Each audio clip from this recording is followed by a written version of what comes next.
Gotcha.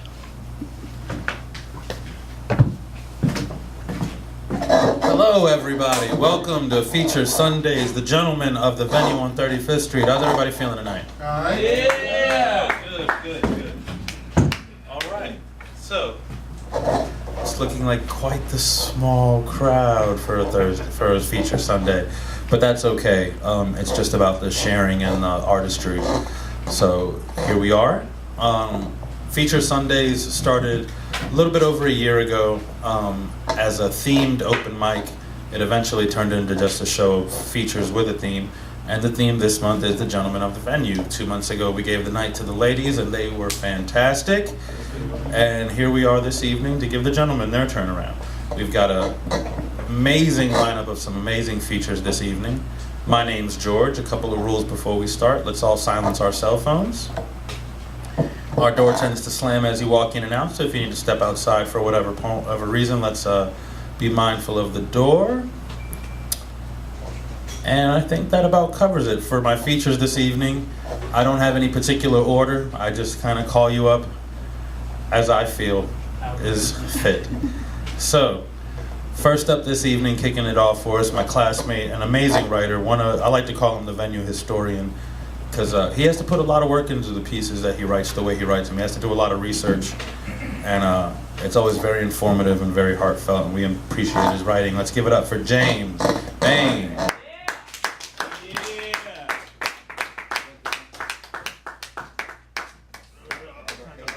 Awkward dance.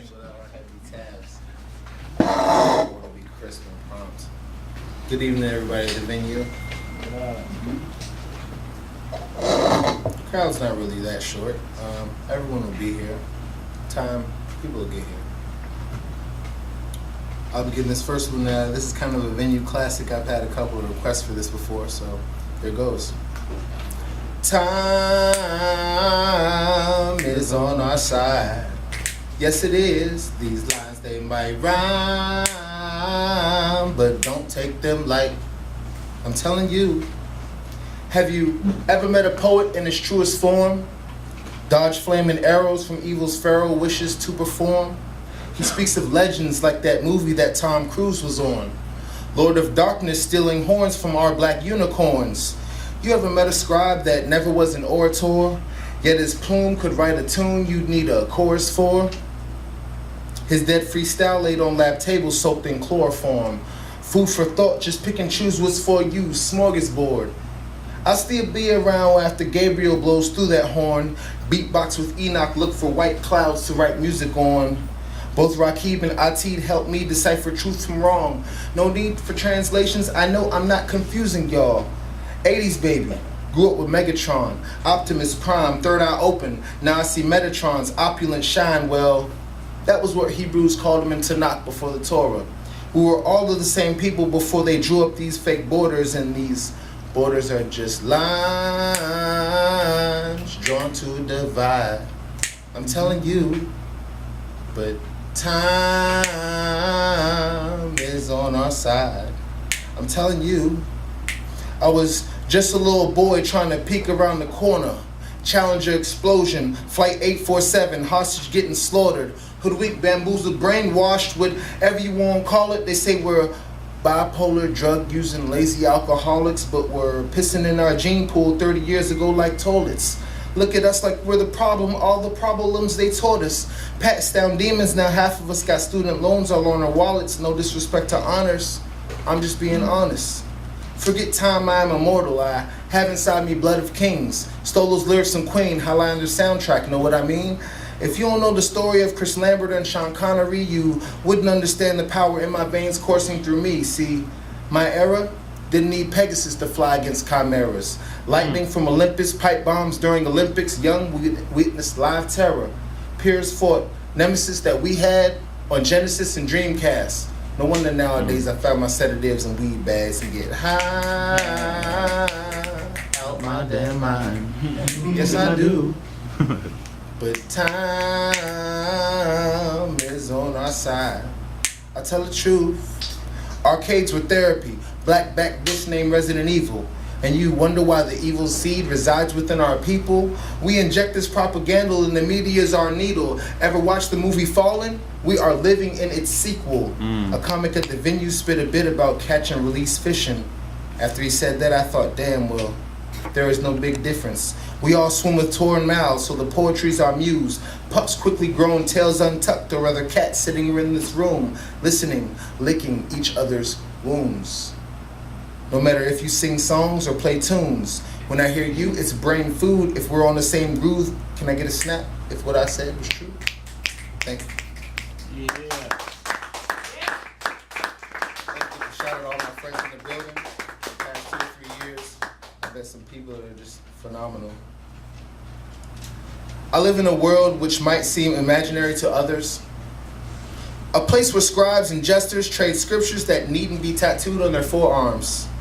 Hearts upon sleeves, their words and expressions ring equal tones in the ears of my peers, regardless of which chromosome was dominant during mitosis.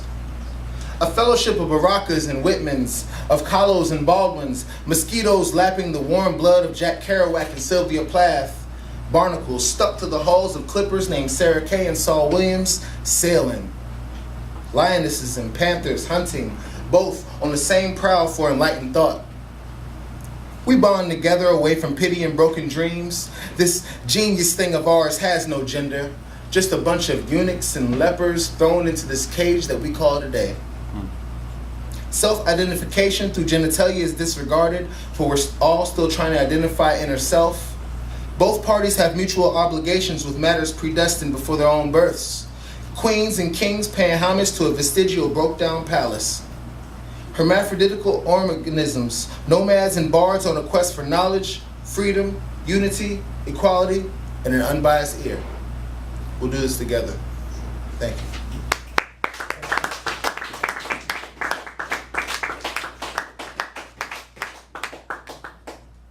We are losing.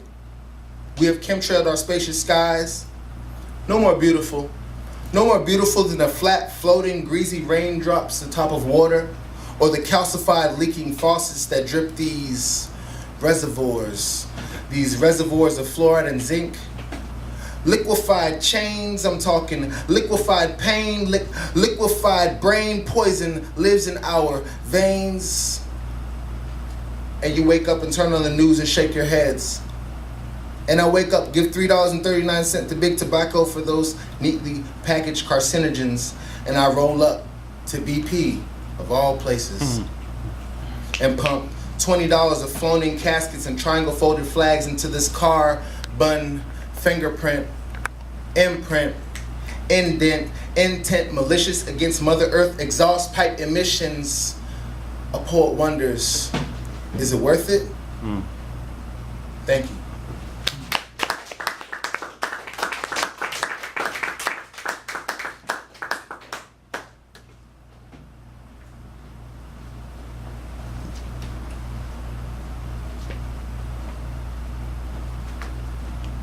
How's everybody doing tonight?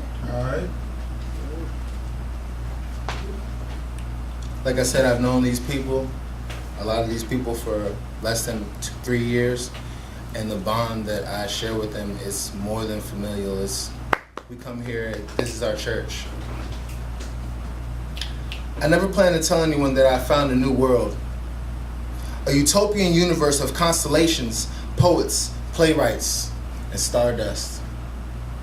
I never plan to tell anyone that I've exchanged an old ball of chain and bartenders and 20-something partygoers for a life sated in all aspects by something as simple as a pen. I never plan to tell anyone that I could not join them on their nightly stalk of social prey, for I'm already miles away on my own journey, a journey through the mind. I never plan to tell anyone that the circled void I've often attempted to fill with cornered pegs have finally been pacified, the quenched thirst of at least 1,000 Mojave summers. I never plan to tell anyone that my recently acquired passion costs less to facilitate than the change in your pockets. I'll jot on napkin scraps and receipts with borrowed ink if I must. I never plan to tell anyone that I found Pegasus fighting valiantly against the hellish world of chimeras. His wings spread every time I press together pencil and pad, flying through the white skies on the blue lines of this paper. Thank you.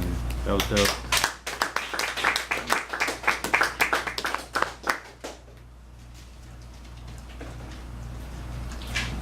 I'm gonna close out with a piece that's dedicated to two ladies that's probably speeding through traffic on the way here. We can't escape this road that's being driven. We breathe the mist of two lyrical women.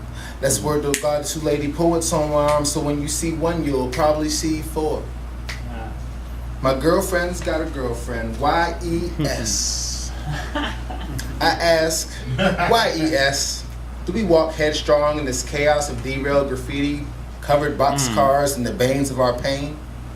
We travel alongside them at bullet train speed, get irie on silver DeLoreans affixed with intergalactic easy passes.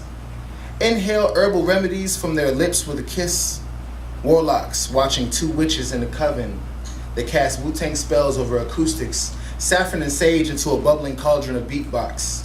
He and I dance tribally in the radiance of paired unicorns. Our veins course the double helix of two phoenixes that send solar flares through our souls. Twin Jean Greys in this world of technicolor falsehoods. Feminine seraphim that our own passions burn for. The smoke from their lungs bellows into nimble clouds and ascends with our love. What up, BS? What up, bro? Lords of the flame that entrance both of our moth-eyed masculinity in each of their 7 chakras. New age shrines built for our worship. Nightly we fall into our knees and hum incantations to our commander Uhura and Princess Leia. Yearn when they are not around or wake up with goosebumps like keloids. 2 lyricists and 2 b-boys, Harrison Ford and Leonard Nimoy, in a new spaceship, light speed, hyperspace, through Andromeda's galaxy, chasing our Sailor Moons. Stars twinkle within their eyes. Yeah. One more time for James Bain.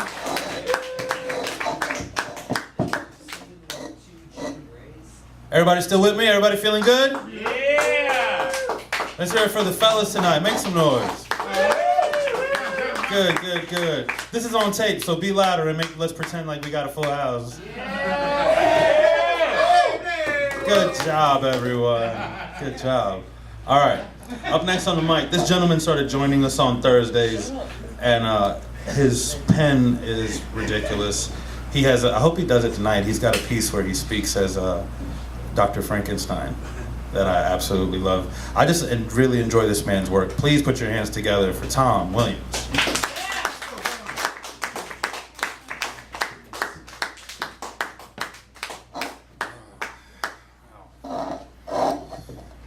We have the very young. We have the very old.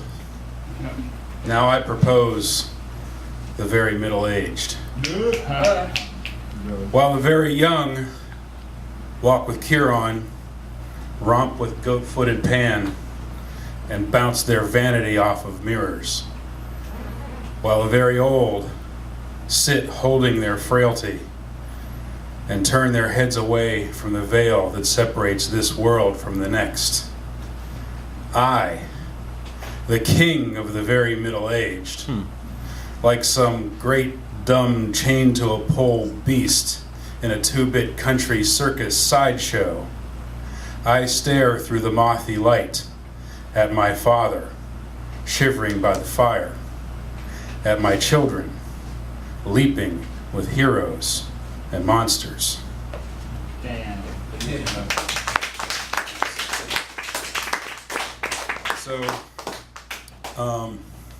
I used to do this a lot when I used to live in Boston, and I went to open mics all the time, and then I stopped for a long, long time, and I was really, really happy to find this place. And I wish Patty was here, because I wanted to thank Patty for just having this place.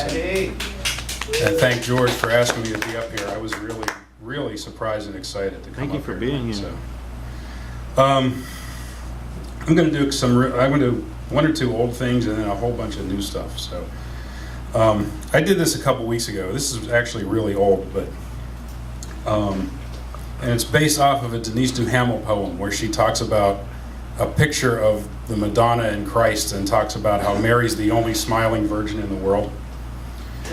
So this is called Before Things Get Rough. Why shouldn't Mary be the world's only smiling virgin? There are no terrible twos, no beat-faced bellowing Jesus dragged flailing from the marketplace for a nap or a bottle or a good smack. He's remarkably well behaved, practically a saint. Everyone says so. Wait till your father gets home may sound more ominous to Jesus than to other kids, but his mom never has to say it. She doesn't badmouth our Father for never being around, doesn't yell, "Do you know what your son did today?" If Joseph shouts, Jesus Christ always answers. Jesus doesn't need a driver's license or even a learner's permit, doesn't sulk if he can't have the reins to the mule. You don't hear an Israelite scream, Jesus, Mary, and Joseph, when a Samaritan cuts him off and hitches his ass to the last open post. Christ doesn't hang with too bad of a crowd. Mary doesn't disapprove of his girlfriends, nag him about grandchildren, or make his wife feel like a bad mother. There are no family squabbles about where to spend Christmas or Hanukkah. There's still plenty to laugh about. Quite a few years to go before there's just no talking to him. Damn.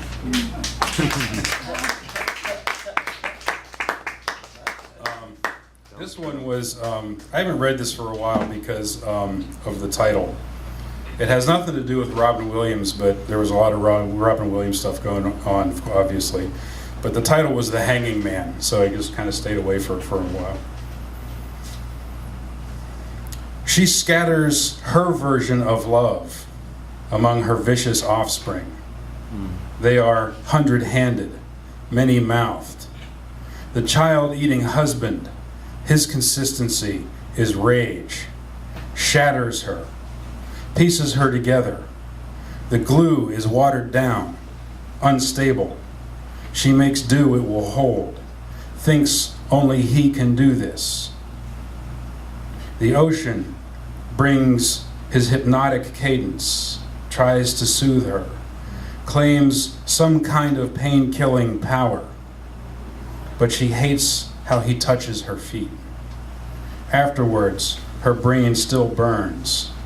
She vanishes into an emotionless mating dance to stave off the darkness, be reborn. Some say life imitates art. Some say art imitates life. Some say life imitates art. Some say art imitates life. These things don't really happen. The heroes get no reward for suffering and enduring. They just endure more suffering. Tragedy isn't noble. It's just tragedy. Here is the one she says she adores, the moon lover, growing twice as lonely, twice as cold, twice as distant, wondering if this is the night the eclipse brings her back. She's left him covered in scars, strung from some ledge he can never leap from. So he hangs there, all patient denial, the man on the tarot card, twisting by the ankle. He can't help but look back. A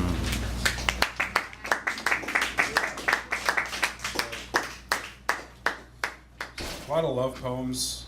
Everybody does love poems. A lot of them are really sad, full of heartbreak. So, and whenever I read this, somebody comes up and says they really liked it, so I thought I'd read it. We need a retaliatory love poem. If you are in pursuit, this is your avoidant. If you are pursued, this is your addict. Retaliatory love always comes close, very close. If you want chocolate, it gives you mocha. Retaliatory love always takes its time and yours. It sets very clear boundaries for you, knows what you think, always says so. It's the guilt and fear you feel when facing too many kinds of peanut butter. The Venus of Willendorf, Goya's Saturn, retaliatory love adores these. Either one might look like you. Retaliatory love handles truth dangerously and looks west after high noon. It's love that never needs to pick a lock, but knows how. It's endless supply. The bottle is never empty. The needles are always clean.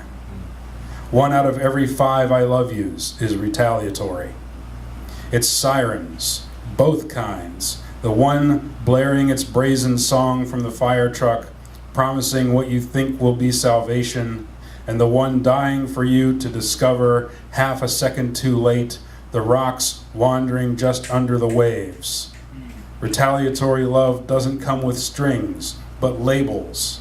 Has to be your spouse, your lover, your significant other. It will never be your whatever, never be your friend, and never provide benefits. At any moment, it can replace sex with mahjong. The greeting card companies do not want you to know any of this, or to know that they know any of this. Retaliatory love never lets go, and knows that getting away with it and getting away are not the same. If you don't give your heart, retaliatory love calls you heartless. If you do, it calls you heartless.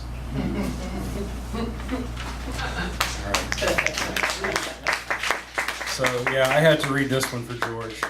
Yay. This is the Frankenstein poem. This poem actually is another one that came out of another poem.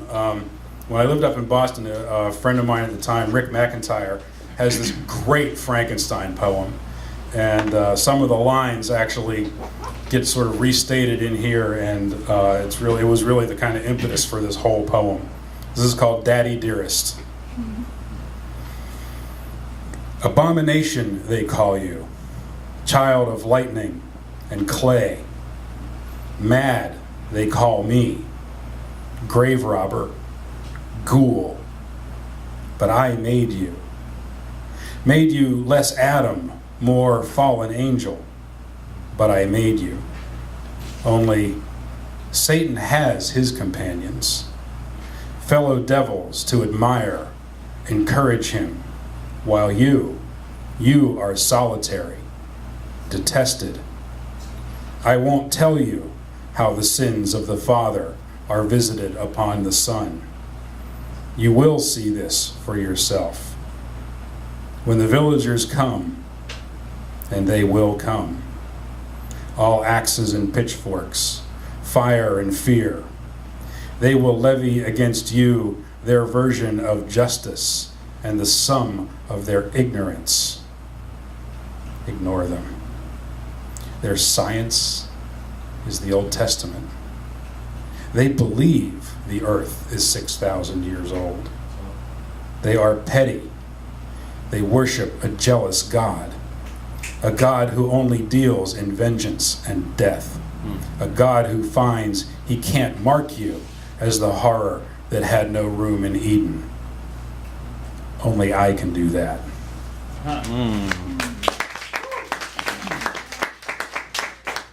So I thought I would do something really brave and or stupid and read something really, really, really brand new. That because there's always the chance you write your last best thing, you know? So this is called Raw. The cooked has its place. Not overcooked into mush or bitterness, but sometimes there's no substitute for the process of trimming, seasoning, curing or marinating, allowing things to steep, and the final firing for the tongue's perfect finish. Or, on a simple level, with no cook, no cooking, there's no espresso, no chocolate cake. Or simpler still, there's no roasting of coffee, no chocolate to begin with. But there's something about the raw. It's not always better, though it often is. But better or not, raw is always different. More crunch, more flavor, more immediacy, bite, intensity. Raw gives some resistance, makes you have to work a little. It has some kind of quality, a trace, tang, or texture that requires getting used to, takes repeated tasting, maybe a lifetime, before the palate finally recognizes that single elusive property that the lips fell just short of expressing, then fell silent. Swamp-grown roots, strange marine biology, raw has more risk, might kill you if the circumstances are just right or just wrong. I prefer most things raw, most of the time. Sugar, fish, vegetables, poems. Thanks. Tom Williams.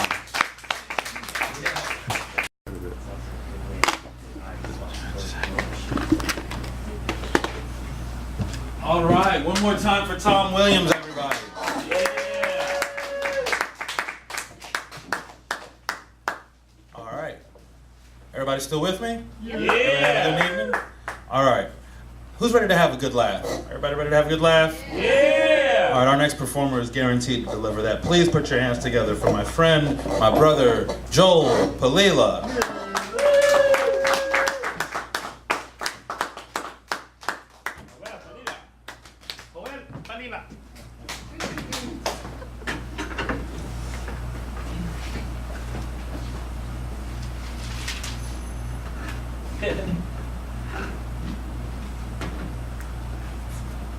Hello, everybody. Small but mighty crowd. Mighty, mighty, hey.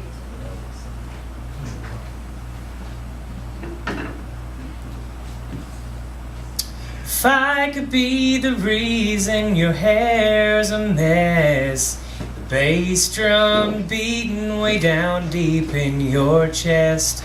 If I could be the voice on your radio, then I could be your long ride home. If mine could be the name that changes yours, the wine in your glass, the swing on your porch, the dollar in your pocket, and the peaceful in your sleep, then I'd be what you mean to me. I listen to country music now, but that's okay. I kind of like it, actually. I listen to it because of him. Fresh off the mistakes of the past, I was thrust into a reality I didn't know possible. I feel love like I've never known before, love that until recently I didn't think I deserved. For someone who lived in constant fear of the future, it's now alive with possibilities of love, marriage, a family. This doesn't mean that life has gotten any easier. In fact, it's probably gotten harder. But it has also gotten better. A lot better. I listen to country music now, but that's okay. I kind of like it, actually, because I listen to it because of him.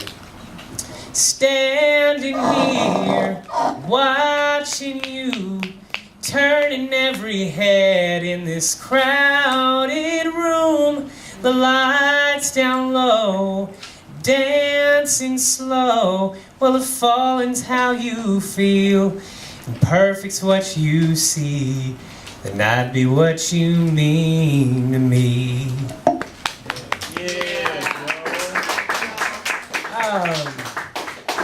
This next song, I kind of like it. Oh, I like it a lot. Hercules, Disney's Hercules wasn't like one of the most memorable Disney animated movies, but it had a, had some really good music in it, and one of the songs kind of strikes a chord with me, so I'm gonna sing that. I have often dreamed of a far-off place where a great warm welcome will be waiting for me, and the crowd will cheer when they see my face, and a voice keeps saying, "This is where I'm meant to be. I will find my way. I can go the distance. I'll be there someday. If I can be strong, I know every mile will be worth my while. I would go most anywhere to feel like I belong. I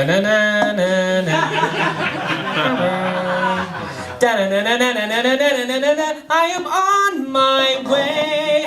I can go the distance. I don't care how far.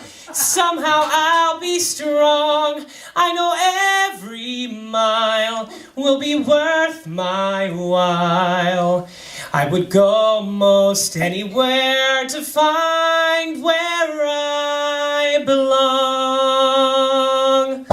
All right. Yeah, Joe. Let's sing some jokes. All right, now the next half of the set will be much lighter. Oh, awesome. All right, so I want to talk about the real issues tonight. Race, and racism has been in the media a lot lately, and it's kind of troubling. And nothing has been more troubling than Taylor Swift's new video. Shake It Off. Have you guys seen that racist shit? Nah, I haven't seen it yet. Mostly white ballerinas. Most racist shit ever. A gross misrepresentation of the art of ballet. I mean, I have never seen a ballet with mostly white ballerinas.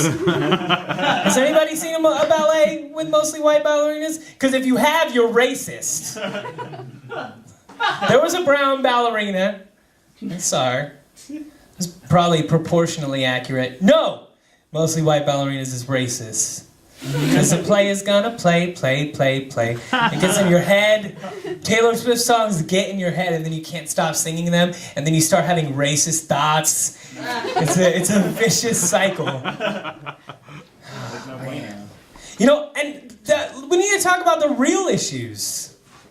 Like mostly white ballerinas. Those are the issues that are bogging this country down. All right, that's all I got. That's all I got. Speaking of ballerinas, women's rights. I'm a fan. Totally support it. You know, like I always choose the female character in video games. Always. And I do my part because even though a woman can't do what a man can do in real life, like I support the idea of it. That's a good idea! It's a great idea. It's an idea we can get behind. It's an idea we can fight for. It's an idea we can believe in. Wait, what am I talking about? Oh yeah, women's rights. That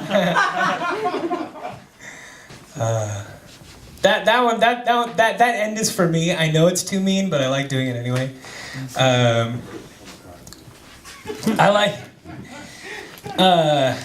I like how fast food restaurants are remodeling on the outside, like trying to look all nice, you know, like we don't know what's on the menu.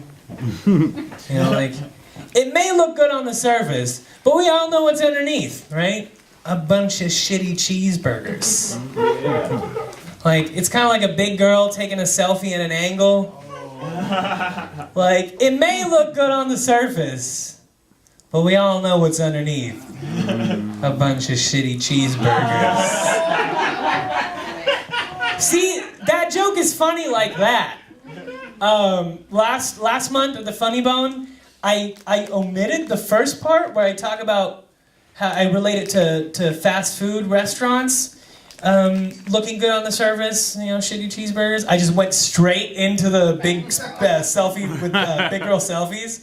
So basically, I just went up there and were like, fat girls are like shitty cheeseburgers. Yeah, the audience didn't really like that. I didn't even realize it till after somebody pointed out to me. He's like, you realize what you said, right? It's like, oh, okay, that's why that didn't work. That makes perfect sense. Like the next time I go to the Funny Bone, I just want to get on. They're like, hey, it's Joe Palilla. I just want to like get up there and be like, hey, everybody, good to be here. Fat girls are like shitty cheeseburgers. Just drop the mic. Walk off stage. Thank you, that's my time. No, I'm not done yet. You're not done with me. I had a lot of big girlfriends in high school. Everybody thought I was a chubby chaser. Was that Rudabomb? Yes. Snaps for the big girls. Let's snap for the big girls real quick. Let's snap for the big girls. I had a lot of big girlfriends in high school. Big girlfriends in high school. Everybody thought I was a chubby chaser. I was just gay. I was just fulfilling stereotypes. They like that hand holding. They just like to be seen. All right. I'm getting too. You know, I am gay, but at least I'm white. Like, that's. I do benefit from that. Like, I can't get married in this state, but I never get pulled over. Like, seriously, I have not gotten pulled over since I moved to Virginia. Like, my registration is like 5 months expired. I haven't been pulled over. They just see me behind the driver's seat. Oh, nothing's wrong there. Just an upstanding white man. Whoever's not laughing at this is not comfortable with reality. This is the world we live in, people. It is. I can't get married, but I don't get pulled over. You gotta take it. You gotta take the benefits where you can. Things are improving. Where am I at on time? Where am I at on time, George? You're good. We're good. Cause I better hurry up so all the people waiting outside to get in can. All right, no, I'm fine. I'm not rubbing it in. Hey, round of applause for yourselves, people, please. This is great. We have a good, small crowd, good energy. I'm feeling a lot of positivity back from me, even though I'm saying a lot of mean things at you guys. Like, you guys are giving me good responses. Things have been improving for the gays. The first openly gay football player, Michael Sam, got drafted to the Rams. That was cool, right? I'm getting to that. Sorry. Nobody applauds. And this is Virginia. I know what I'm working with. It's all good. They cut him, but it was one small step for man, one giant leap for man on mankind. It was close. We almost did it. But we didn't really land on the moon anyway, right? I might use that later. That'd be good. Where was I? See, I go off the script and I try and do improv and I lose my place.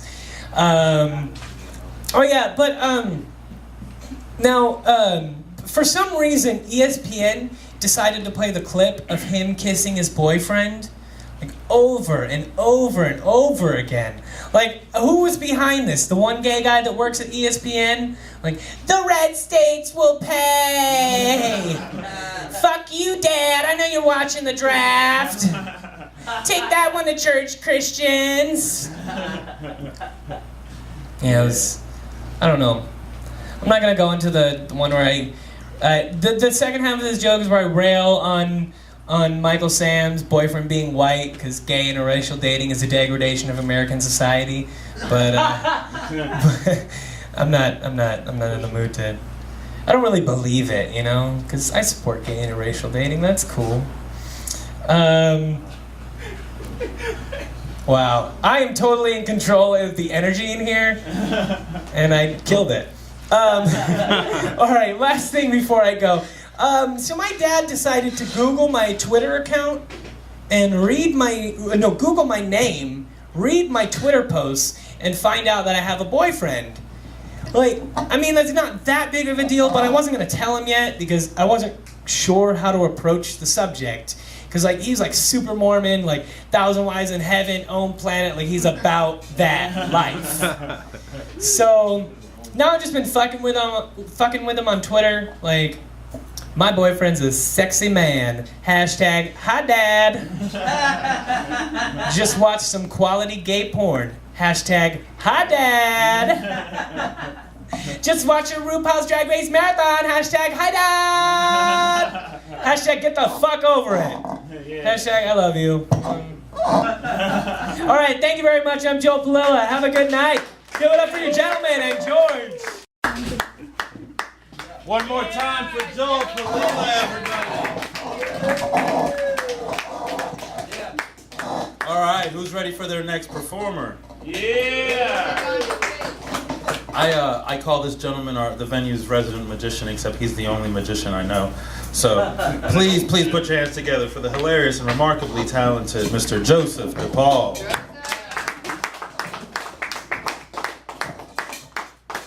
Oh, it's so nice to be here.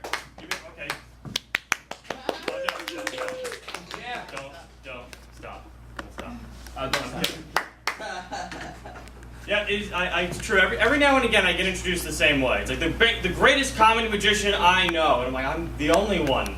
I'm the only one I'm aware of. I don't know how you know any others. So we're gonna get into this. We've got a little extra time, so I'm gonna try and take things easy, relax, try not to rush things. And first thing I always like to do, anytime I start a show of mine where I've got an audience, kind of like this theater quality audience here, is I try and explain the difference between an illusion and a trick. Now, here's the key difference I want everyone to think about.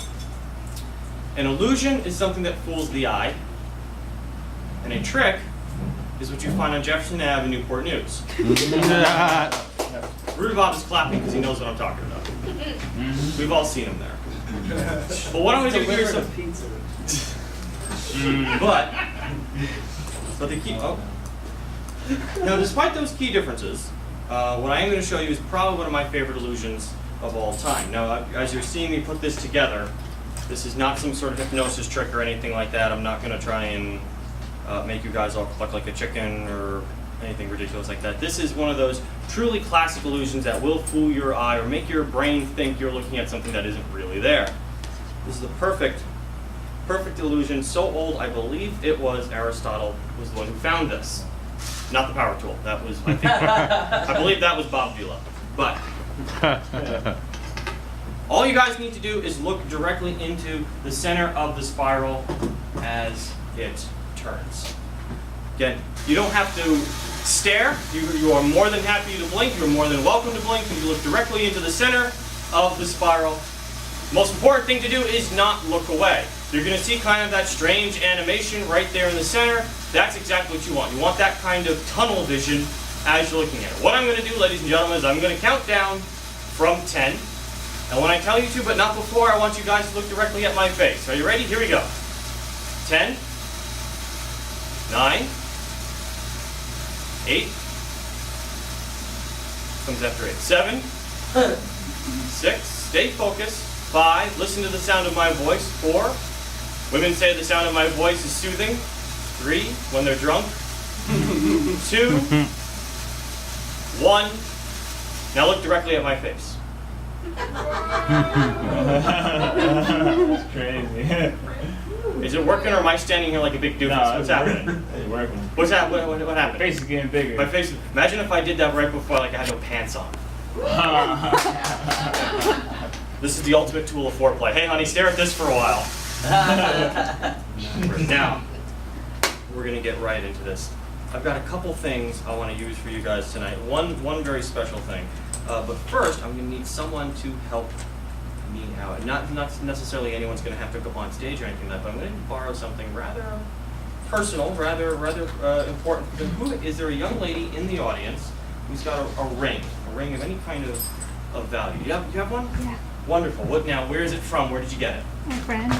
Say it again. My friend. Your friend gave it to you, so it does have some sentimental value to you. Yes? Let me see. If you don't mind now. I want you to see. Ooh, this is a really nice one. It sparkles and it's got blue, which matches my outfit, which makes everything so much better.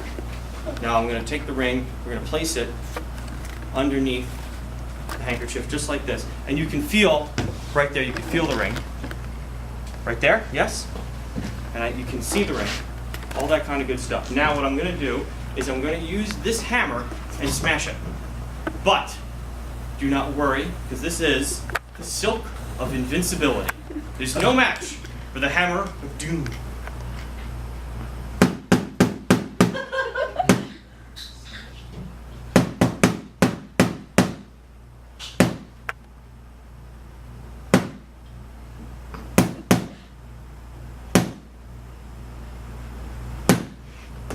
Now, what was your name? Sarah. Sarah? Is that okay? Sarah, what I want you to do, come here, stand up, hold your hand flat like a table for me. I'm using you like an object, but I respect you as a person. And your ring is perfectly Go.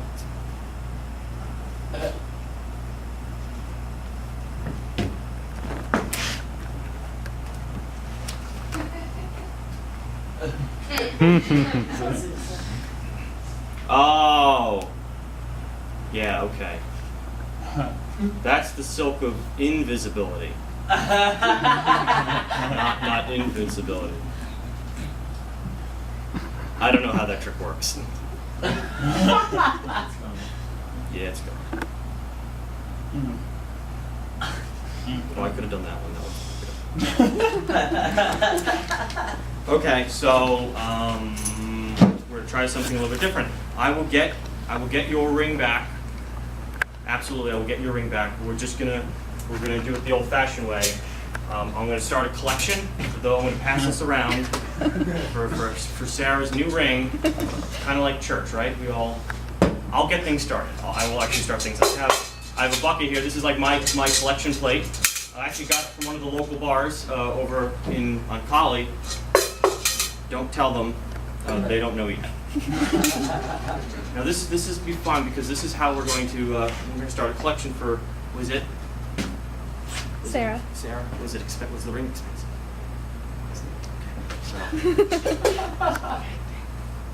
Okay, so look, we'll just take one of these coins right here in the air, and look, we'll just drop it in the bucket. That should be okay. Now look, that's fine. Look, there's another one right there, right there.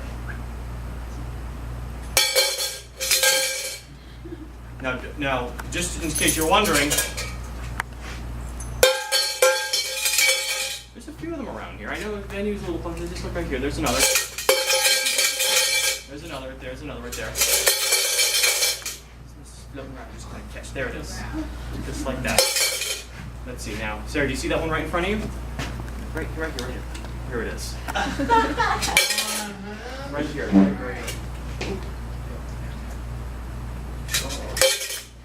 there. See it? I got it. Much more clear when you do it that way. Hold on. Watch this. You know, I do this in front of homeless people just to freak them out. Watch this. Watch right here. I've actually taught this trick to Donald Trump. They hospitalized him for weeks. Look, Awesome. Here's another one. There's another one right there.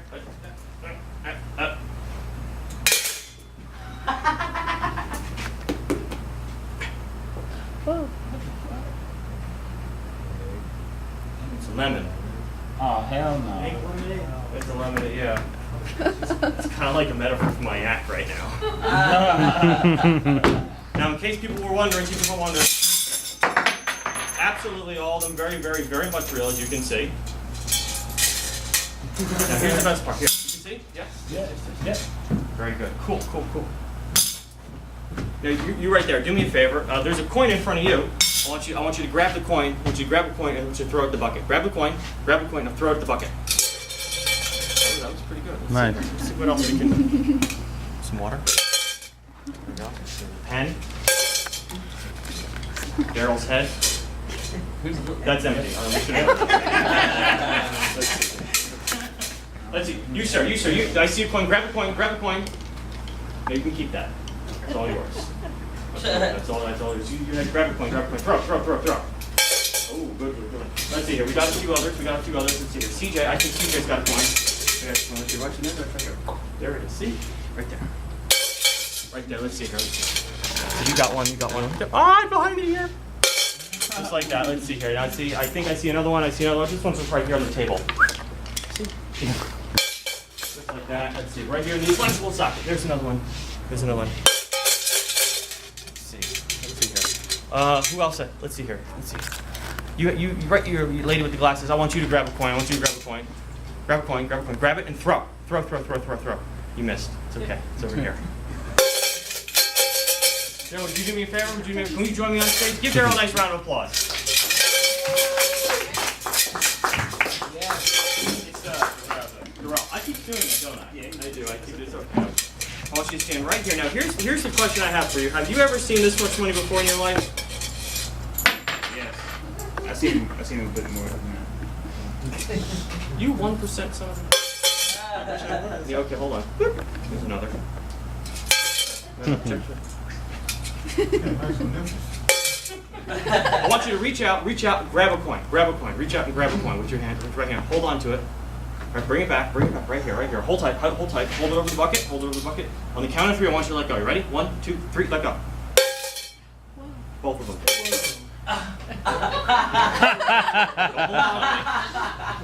It's okay, take a deep breath and relax, just relax.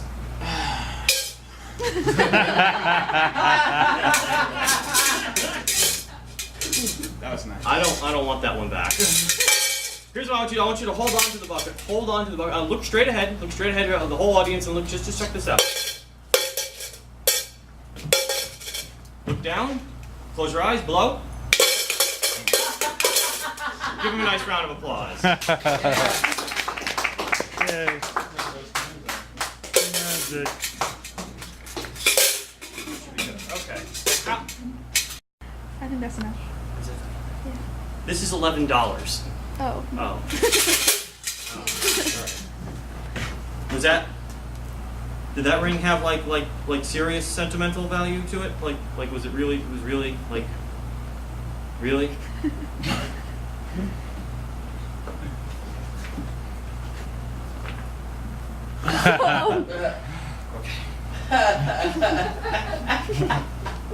Okay, so I have another consolation prize. I have a half-used candle. No? Okay. Maybe you want the lemon. I think you can take the candle. You should probably have the lemon. You want the lemon? Because you never know exactly what's going to be in the lemon, right? Right. No one ever knows exactly what's going to be in the lemon. It's like, you got the candle, you have the lemon, you can have behind what's door number 4. Okay. Okay. Okay.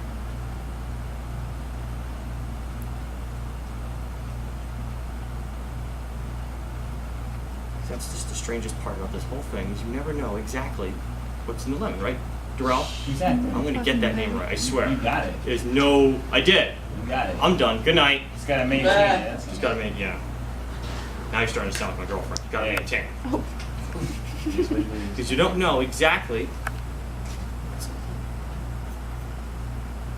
Get it? Exactly.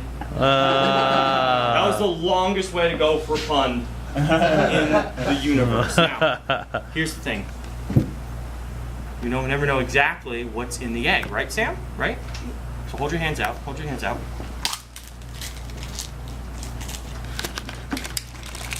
Oh. What's that? Go ahead, grab it. Grab it. Just hold on to it. Take a look at it. What is that? What is it? Oh my god. What you got there? Hold on. It's a walnut.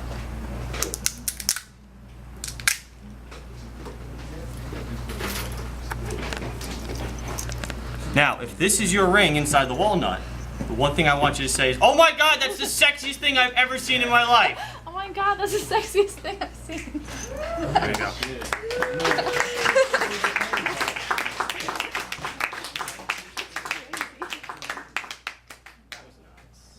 So, you got time for one last one?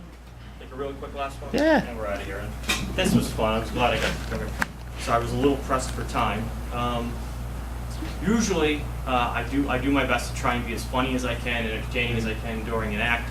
And this is usually the moment where I think it's everyone's favorite part of my show, because I don't say a damn thing. I firmly believe, at least it's Rhubob's favorite part of the show, because I don't say anything. But it's also Rhubob's favorite part of the show, because I don't think he pays attention to what's doing. But this is one that I do a little bit as far as history goes when it comes to magic. Now notice here what I'm doing. I take the jacket off, I roll the sleeves up. I want this one to be as clean as I most possibly can make it. This goes all the way back to probably one of the greatest performers in the mid-20th century, a guy by the name of Roy Benson. And his acolyte is a guy by the name of Alan Wakeling. And basically what I did here is I took the two routines and merged them together. And I haven't done this in a while, so I'm actually looking really forward for this. So, I found a dollar. So for you guys, varying enjoyment, And Ralph, when you're ready to play the music, make sure it's up nice and loud. This is the Billiard Ball Magic of Roy Benson and Alan Wake.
Alright,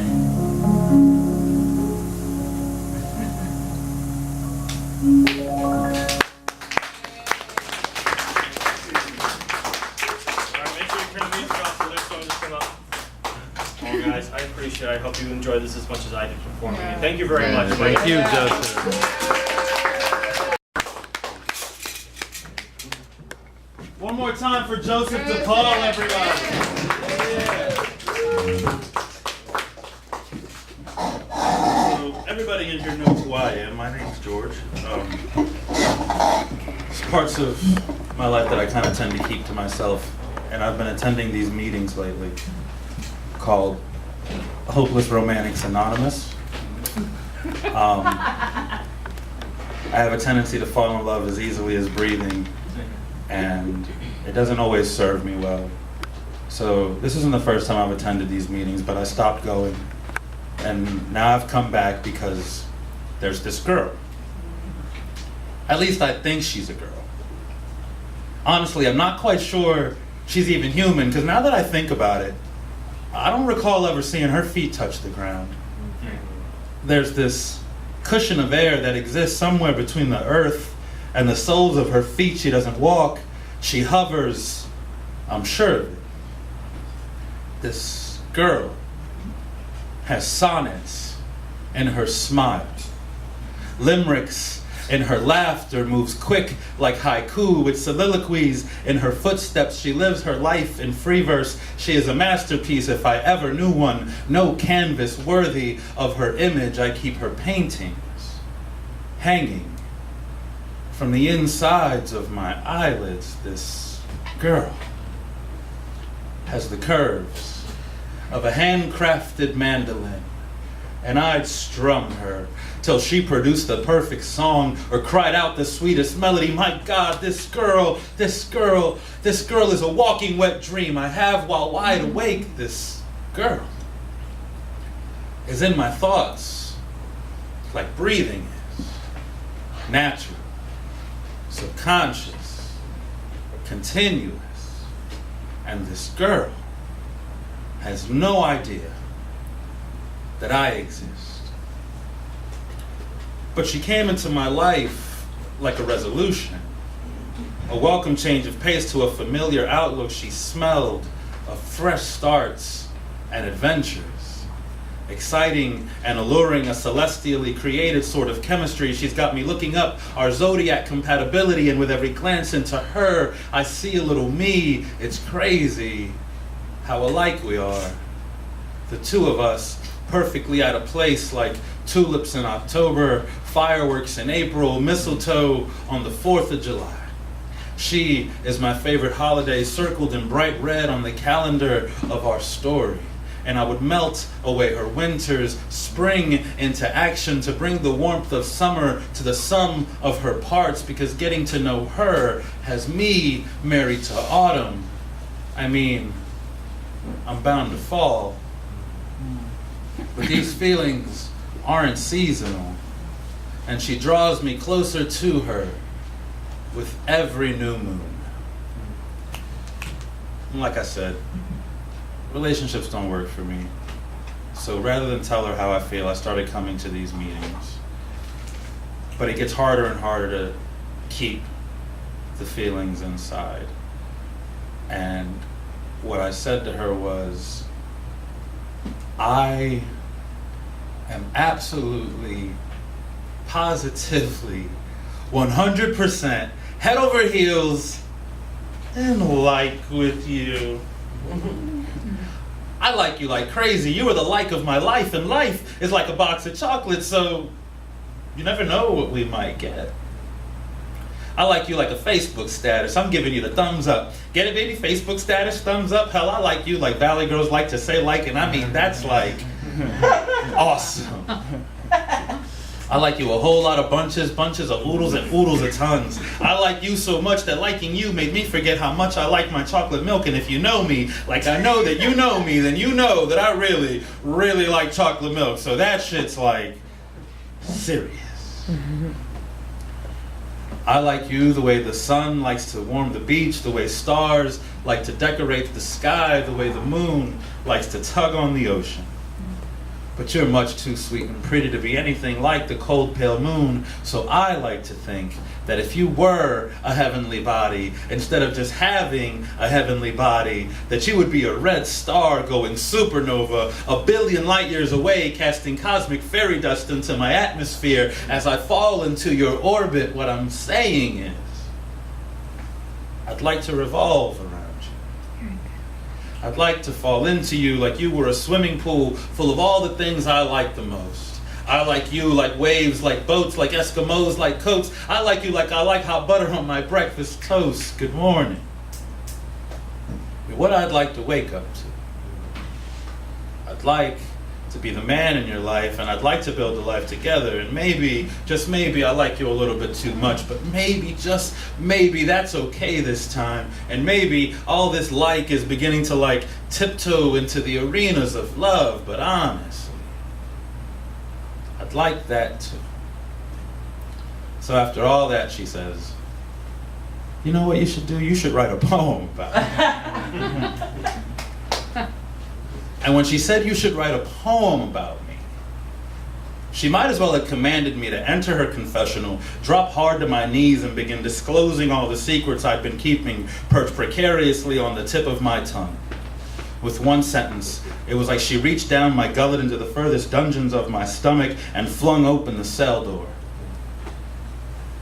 It was like she removed the shackles from my tongue, the locks from my larynx, and the muzzle from my mouth, and said, "Speak, boy. Speak." There I stood, dressed head to toe in yellow, attempting to blend into a blue wall of ambiguity, camouflaged in clay glow, wondering if she had any idea what she was asking of me, unaware that that poem began writing itself on the inside of a castle wall the moment I first heard her speak. So the poem I wrote her went, when I met you, it wasn't like I met you. It was more like I remembered. The delicate harmonies of your voice and the subtle cadence of your speech transported me to a long-lost, distant memory, perhaps even from a previous life of someone that I loved already. You reminded me of things I didn't know I had forgotten. Things that up until this moment I would have sworn were impossible, but you've got me questioning everything. Everything. And I'm learning. I'm learning that under the right conditions, I can fly. I can move through walls. I can push my pen across the surface of the page with my mind and write things that I hope amuse my muse. Things like, you're every color's favorite hue. You're an autumn mountain's view. You're a crossword puzzle clue, a wind chime's favorite tune. You're like a brand new pair of shoes. I mean, I want to walk with you. I want to write poems on every mirror in your house, so when you look into them, you see what I see. I want to tap your sense of humor so I can drink your laughter from a cup and get drunk on your silly. Let me be the goblet that you pour yourself into. Let me get inebriated on your most intimate ideas. It is not enough to exist as a part of your life. I need to participate in your existence, because every morning I wake up with your song on my lips and your name on my pillowcase. You're in the fibers of every muscle I stretch, arms extended, reaching out for you. You're my first sip of coffee. You make me alert, my mind's breakfast, nourishment for good mornings, and I can't think of any better way to start my day. Last night, I had a dream that I was chasing you through the empty hallways of an old hotel, listening for your giggles around corners as I navigated the corridors, following the trails of love letters that fell out of your pockets, and when I caught you, you handed me a notebook of blank pages and ran off again, leaving me counting backwards from 10, singing "Catch Me If You Can." So I set my snares and baited my hooks within its pages. Poetry poised, ready to pounce on you, but words just don't seem worthy of you these days. So I leave treasures mounted to walls that only you would think to hunt for. Only you could know their value. Verbal trinkets for you to add to your collection. Vintage memories we haven't yet created, and somehow the shoebox that we keep them in is already overflowing. It's taking both of us to force the lid down, and even that's barely working. Every phone call is another love note on a napkin. Every message is a ticket stub for a movie we haven't seen. Every spoken word falls perfectly into place, building something we have no definition for, something something so beautiful, neither of us understand it, but like a flower that blooms in the shade, though the odds are against us, we flourish. Our roots grow stronger, longer, uprooting the cobblestones of the paths we once walked together. Yes, the paths we once walked together. This isn't the first time that I've loved you. It just can't be. I told you. I remember vividly. And that did the trick. That did the trick. And we dated. But like I said, I've never had a relationship work out. And this one wasn't any different. And that's why I'm here at these Romanticaholic Anonymous meetings.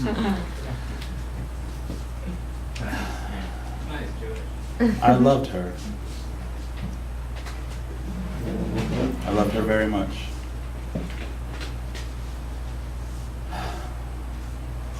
I met her here.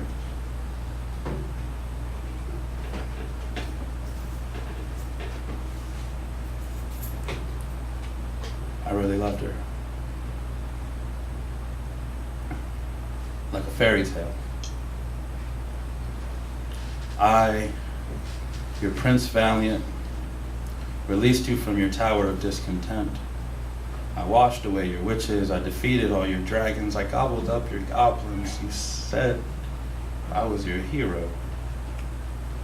I took you by your hand and led you safely through the wilderness of your apprehensions, beyond the forest of self-doubt, to an open field of jasmine possibilities, lilac daydreams, and honeysuckle hope. Kept you fed on a balanced diet of positive affirmations and affection till you were strong enough to tend to yourself. But little did I know that once you got your bearings, you'd run off seeking adventures. The last I remember, your last adventure, got you locked away in a tower. But you said you needed time, so I surrendered my calendar and arm wrestled the hands of every clock I could find.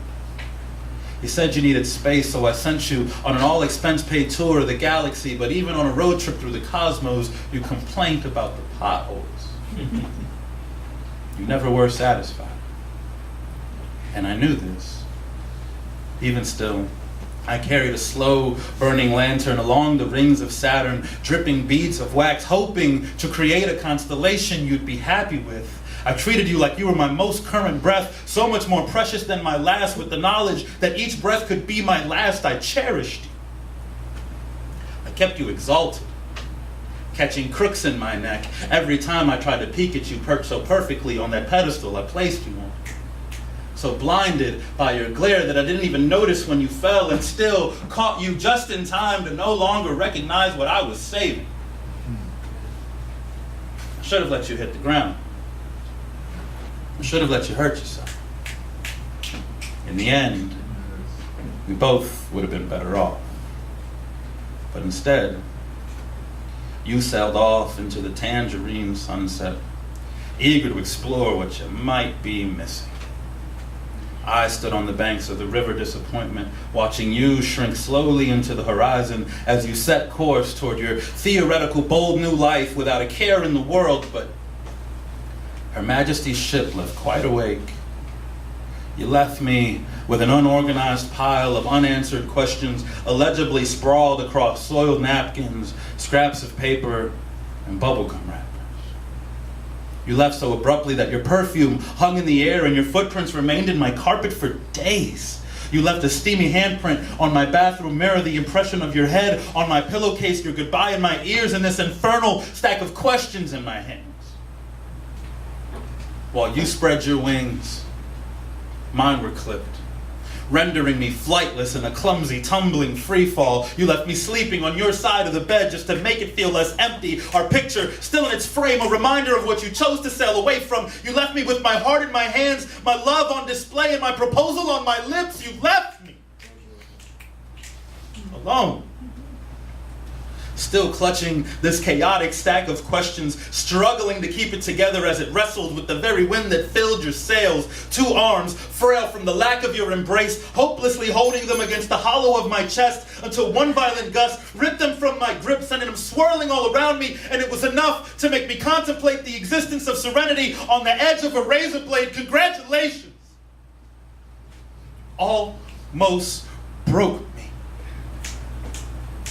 You've certainly come closer than anyone has before, so my hat's off to you, but how dare you even tie the laces on the shoes that carried your worthless ass back to my doorstep? How did your fingers not break under the pressure of pressing my doorbell? How did your face remain intact when you parted your lips to speak to me? Did you really think I'd meet you at the dock? How did you expect to find my arms in any other position than folded defensively across my chest? How dare you?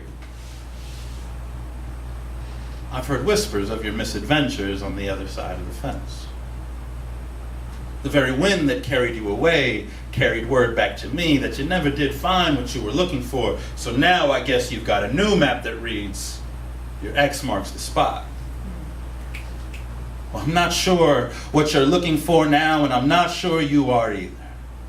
I don't know what you expected to find, but clearly it is not what you left behind.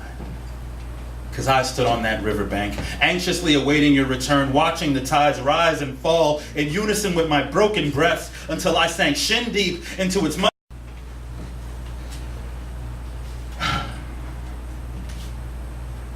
But you see, old habits die hard. And there's this girl. Thank you. Wow.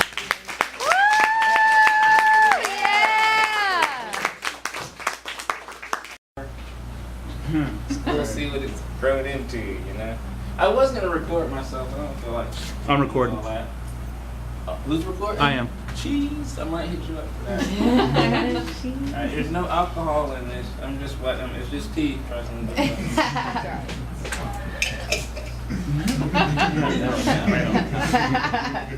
I got like stuff that I actually wrote down because usually when I perform, I don't have anything with me. I just get caught in the moment and want to be part of it. So I just do whatever is available in my imagination to say. But I'm not ready to do this yet. Can I try and recite something just to warm up? That might do that. I've done this one here before, but I don't know if I can remember it or not. But I'm gonna try to. And then I might actually read some shit. Go, man. This is called Let Us Play. Let us play on the edge of our own verbal universe. Let us comfortably take risks in leaps and bounds. Let us play with the way that the words are composed, positioning them in such a way as to sound pleasing to our ears.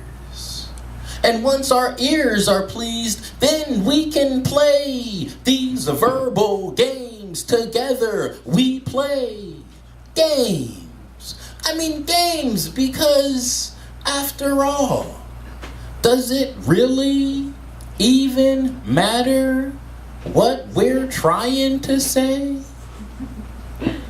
Opinions are like assholes. Everybody's got one, so get ready for mine because I'm about to bend over and shit me out some poetry.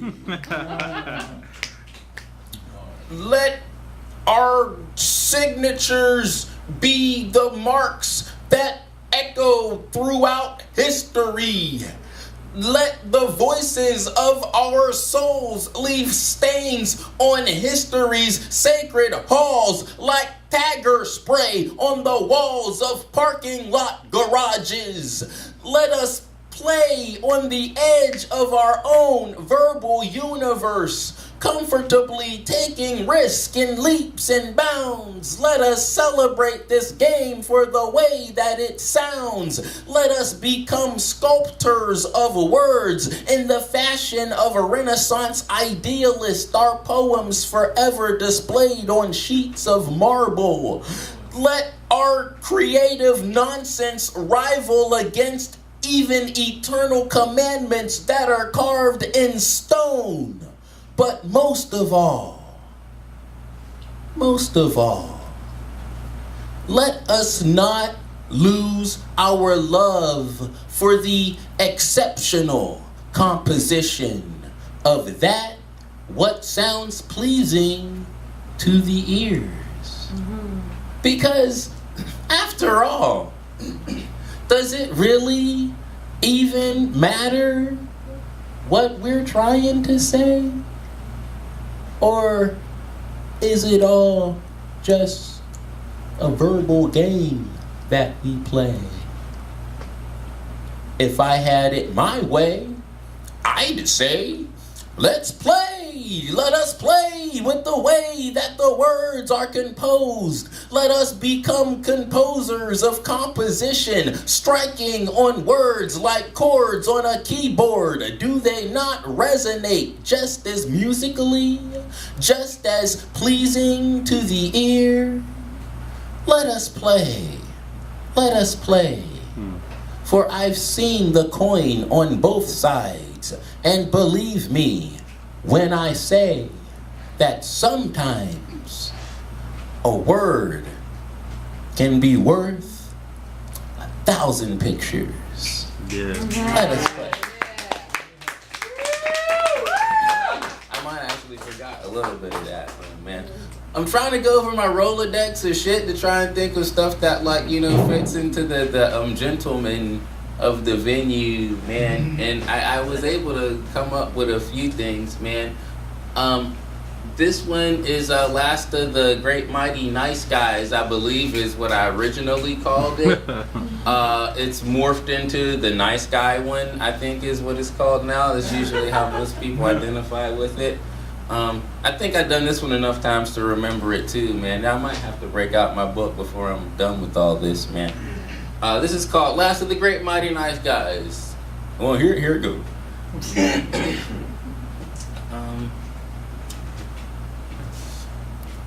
You're too nice of a guy, she said. You're too nice of a guy is what they always say to me. As if being a nice guy is not an act worthy enough to win the affection of another person. As if being a nice guy is not an incredible act of nobility within itself. As if being a nice guy is easy. As if it's easy producing over 160 billion sexually active hormones every single day. Yet, continuing to conduct myself as a civilized human being, desperately attempting to stifle an almost uncontrollable surge of sexual energy that is constantly bombarding its way out of every last one of my fucking pores. No, it's not easy, but I do it anyway. I do it because I'm a nice fucking guy. Nice guys always finish last. You know who said that? Well, the sports announcer that was commentating the race said that. I know because I was in that race and I can still hear his voice echoing inside of my head over and over again as he sat in his observation booth overlooking the race course and saying, well, ladies and gentlemen, we now have the assholes, the jerk-offs, and the dickheads all speeding across the finish line at an incredible velocity. And here comes the nice guy. Taking it up the rear. By this point, I'm not even running anymore. I've long since given up, and now I'm just moseying on down the race course, no longer even caring about this whole stupid spectacle, taking my old sweet time as I stagger on down the road, whistling some cheesy damn blues tune about how well aware I am of the fact that I lost this race a long damn time ago. I mean, they say you're supposed to hop right back up onto the saddle, right? Well, man, I got knocked off the horse so damn many times that I just said fuck it and started walking. A much better looking guy with a more expensive haircut, a good job, and a shit ton of fucking money pulls up behind me in his fancy ass cherry red sports car convertible, right? Knocks the shit out of my horse. The saddle goes flying off to the right. I fall over 30 yards back on my ass. He looks back at me, laughs hysterically, flips me a bird, and keeps on going. And so I continue to stagger down this long and lonely road, hopelessly attempting to win this automobile race by foot, no longer even giving a shit about the fact that my self-esteem just got chopped right down to the size of a 2-inch dick. Limply hanging off of the bottom rung of an ego ladder.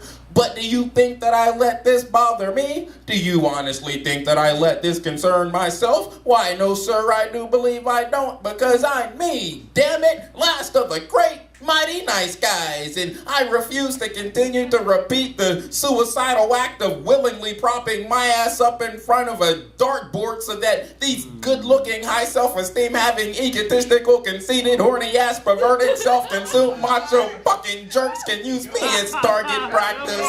I'm no longer gonna subject myself to this merciless slaughter of pride, the social humiliation, the constant reckless nature of these fuckheads, not me anymore. And on behalf of all the nice guys that are left in this physical appearance inclined, sexually overrated, materialistic, pizza shit planet, I officially withdraw my contingency from this dating game pissing contest, which has been nothing more to me than a complete waste of energy. And as for all those selfish, thoughtless, and completely inconsiderate guys that only care about their freaking nut sacks, if they're the only kind of people that can win this race, then damn it, they can have their stupid ass race.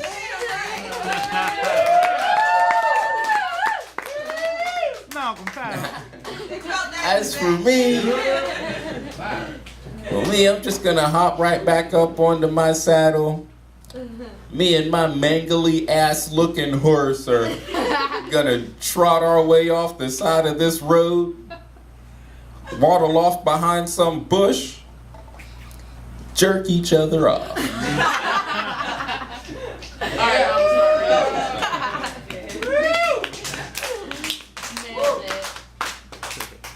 My book, y'all.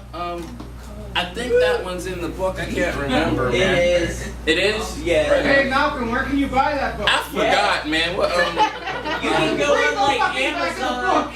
yeah. You can get this at San Francisco Bay Press, man. It's where you can get it, right? Amazon. It's on Amazon. Fuck Amazon, go to the website. Fuck Amazon. Go to the website. Go to the website again. San Francisco Bay. It got a barcode, it's numbers. Y'all can figure it out, man. Somebody left this one at my house, actually. Man, I had a party. They were like, "You're the guy." So I was like, "I'm the guy," and they left it. It's gotten vandalized, and I don't even know who. I'm gonna have to figure out what that says later after the show. I bookmarked this one because it kind of fits the gentleman-like theme or whatever. Yeah, this is called My Pet Relationship. It's in my book. Y'all can like find it on the internet.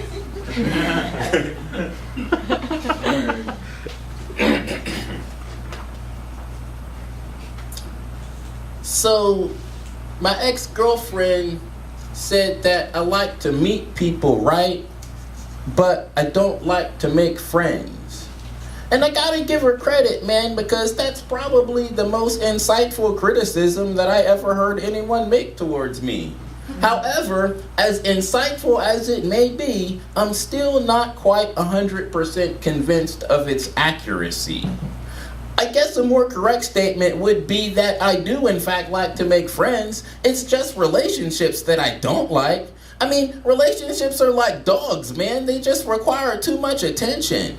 It's like you constantly have to keep reassuring the other person of the fact that you're aware that they are, in fact, actually there. Which seems like a mute point to me because as far as I can see, it's pretty damn obvious that they're right there. I mean, they're right there. The same space as me. All the time. Why do they constantly need to be reminded that we know they're around? They be all like, pay attention to me, or like, acknowledge my presence. Why do they need so damn much attention? They're like little fucking puppies, man, for real. Sometimes I can't tell if relationships are a pain in the ass because of all the effort and attention they demand, or maybe they just suck because I gotta spend a whole damn day talking to this other person, leaving me no time to talk to myself. Yes. I talk to myself. Out loud sometimes even, because man, I don't know what kind of fucked up medication everybody else is eating, but I can't afford all them mood altering, self-esteem repairing, dick size enhancing, confidence building, antidepressant, antipsychotic, anti any damn thing that deals with reality, happy time, goddamn brain band-aid, designer drugs for like $140 damn a bottle. Well, actually, it's more like $170, but the insurance company puts up $30 towards it so that you can turn around and give them $140 damn back. What they don't tell you is that the pills only cost $30 damn to make in the first place. But anyway you slice it, man, I can't afford to pay for all that shit. I just gotta talk to myself and smoke weed. And I don't know how the hell I'm supposed to have a halfway decent conversation with the voices in my head with this whole other person over there whining all this shit about, acknowledge my presence, pay attention to me. It's like they got no damn voices in their heads, man. They just have no concept of how much time it takes to properly maintain a healthy schizophrenic situation. Now, friendships, on the other hand, they're no lapdogs, no sir. Friendships are more like cats. They can pretty much take care of themselves. My ex-girlfriend said that I like to meet people, but I don't like to make friends. But I think that it makes more sense to say that I do like to make friends, but I also like to leave sometimes when I feel like it. And relationships, just like dogs, seem to get all spastic and bent all out of whack whenever it's time to leave. But nonetheless, it is time to leave. I guess I never was real good at taking care of pets. Pet relationships. But you can find it on your computers.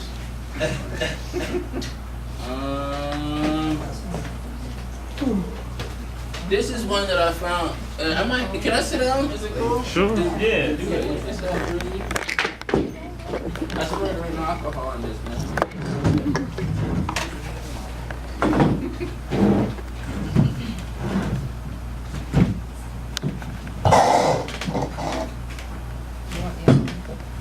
Microphone check. Yeah, I dug this up, man. I was supposed to do something with this, man. I let Saeed read it, man, and he was like, dude, this is like academic. You should like, it's academia. It was like, so it's kind of flattering. So I figured, why not? I'll try it and spit it out for you guys, man. This is like, this is a monologue. It kind of goes into like the gentleman of the venue kind of thing, Yeah, this is like a monologue about, it's like a lion was getting ready to eat the deer, right?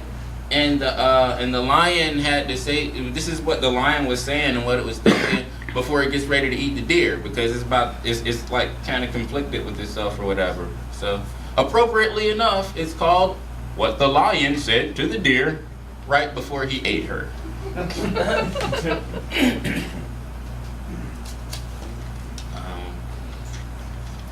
Like Fred Sanford, you know how y'all was supposed to do that? I used to laugh at that when I was a kid. Now it's like I really got to do it, man. All right, what the lion said to the deer right before he ate her. Doesn't seem fair, does it? Nature making me a ferocious lion and you just a helpless little deer. Two very different links on nature's merciless food chain. It just doesn't seem fair, does it? I mean, you always having to be the one who dies. I mean, you, the most delicate, the most gentle of the two of us. You and your underdog mentality. You, the one that everyone seems to root for. The one that everybody wishes would just come out on top. Just this once. Yet, at the same time, the one that everybody lies about when asked which one they would rather be in situations like this. The one who in situations like this can always seem to find some kind of an incredible way to just make it to happily ever after in all the fairy tales. But when in reality, just doesn't seem fair, does it? Well, I hate to be the one to break it to you, baby dear, but fair ain't for real. Fair is just an illusion, nothing more than a concept that we've created to make the sensitive parts inside of us feel better about the way things really are, about the way things really work, about the bottom line. Well, I'm sorry, baby dear, but the bottom line is that I'm hungry and you're here. And I'm sorry about that being the way that it works, but I didn't make the way that I work. I just work the way that I'm made. And I didn't make me, so you need to stop looking at me like that, like this is all my fault. See, man, I know this was all just gonna come crashing down on me, like I'm the only one to blame here. Here I go again, carrying around another fucked up memory, another goddamn burden. But look, baby dear, this really ain't my fault. I mean, is it my fault that nature made things this way? I don't run the world, baby dear. I just work here. If you don't want me to eat you, then take it up with the one in charge. And the one in charge is nature. You can't get mad at nature. We are nature. You can't blame God for the fact that I'm eating you. God can't see you. God is nothing more than the personification of nature. God is nothing more than some name that the universe is listed under in your spiritual address book. God doesn't think in terms of seconds or minutes or hours. God doesn't think in days or weeks or years. God doesn't live from paycheck to paycheck in some periodical bi-weekly pay period. God does not identify with your tiny little individual pain. God lives in millenniums and ice ages. God lives in the rising and fallings of whole entire civilizations. God lives in far away undiscovered galaxies and corners of space that reach out to the very end of existence. God sits on the pilot seat and flies on the horizon line of a never-ending universe that is constantly expanding as we speak at the speed of light into infinity. There is 98.96 trillion 800 billion million light years in between you and the sun, baby, and God sees everything. God is everything. God is everything. And you ain't nothing but a deer.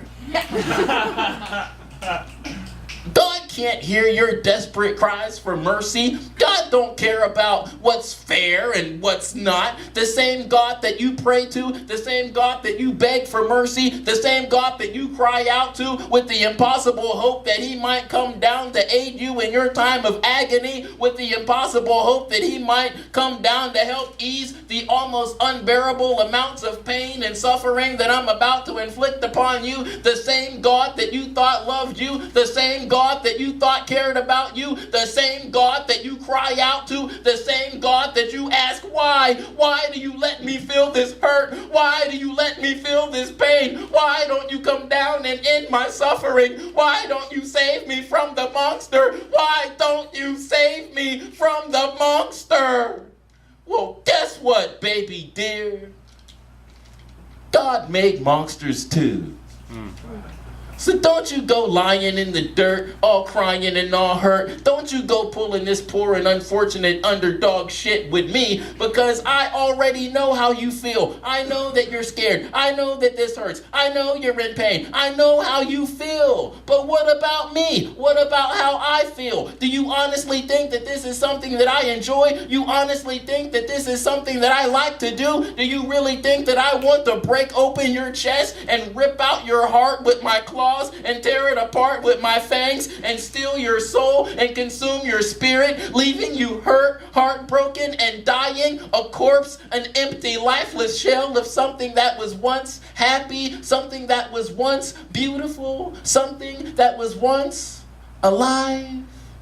Do you think that I enjoy taking that away from you? Do you think that I enjoy the pain and the sympathy, the remorse and the sorrow, the regret, the guilt, and oh my God, damn, the guilt is a goddamn motherfucker. And you just lie there with your empty shell and your broken heart and your stolen soul, and while you're drowning in an ocean of tears brought about by your own self fucking pity, I'm the one that has to go out and do this again and again and again, because I'm the one that's cursed with this uncurable hunger, damned to a lifetime of ripping out hearts and tearing apart souls, because nature has equipped me with the tools that I need to ensure the further perpetuation of my species. That's my job. That's what I'm here to do. I'm the one that has to deal with the responsibility. I'm the one that has to bear the brunt of that burden. I'm the one that has to develop the mental capacity that is necessary to deal with the guilt-ridden existence of stealing spirits and consuming souls, leaving pain and emptiness behind me as I push my way forward, fighting the urge to look back and trying so damn hard to forget, because I'm the one that nature has equipped with the tools that I need to ensure the perpetuation of my species. That's my job. That's the weight that hangs on my shoulders. That is what hangs over my head like a dark cloud that permanently burns itself into my guilt-ridden memory and follows me everywhere I go for the rest of my life. That's my job. That's what I have to do. And all you have to do is fucking lie there.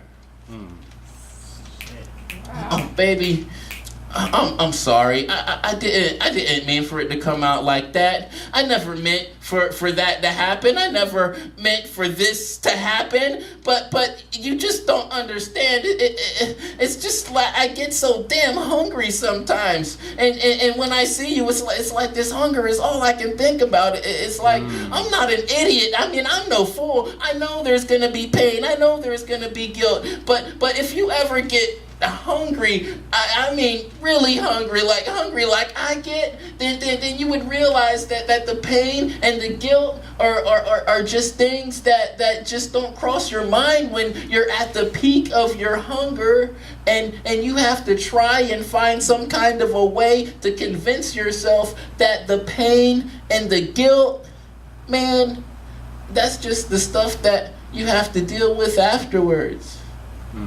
The pain, guilt, things like that are much more easily dealt with after the satisfaction of having a good meal.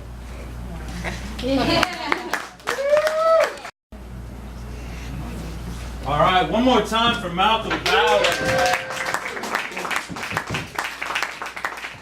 All right. Up next on the mic, let's put our hands together for my co-host on Thursday evenings, my brother from another. Please, let's hear it for ES.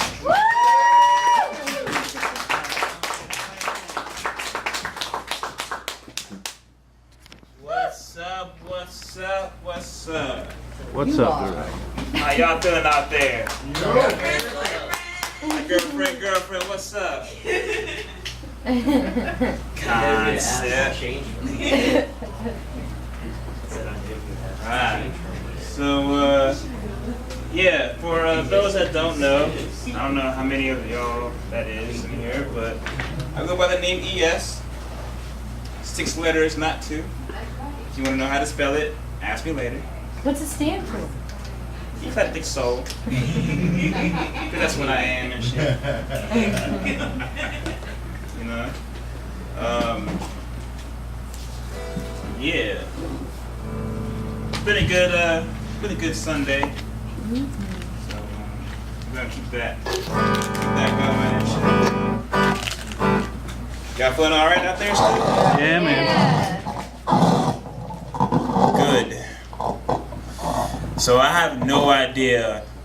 Well, I have a few songs in mind, but I don't know how I'm gonna start this shit off yet.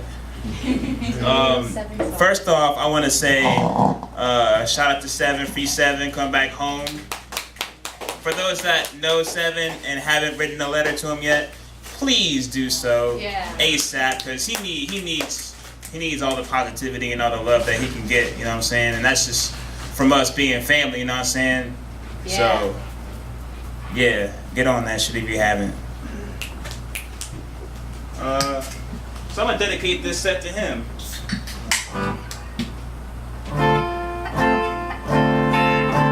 Alright, see, like I said, I'm just winging it. Yeah. No set list.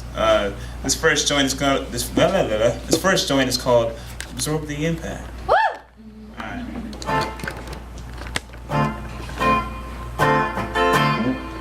You ever hear that alright? Alright.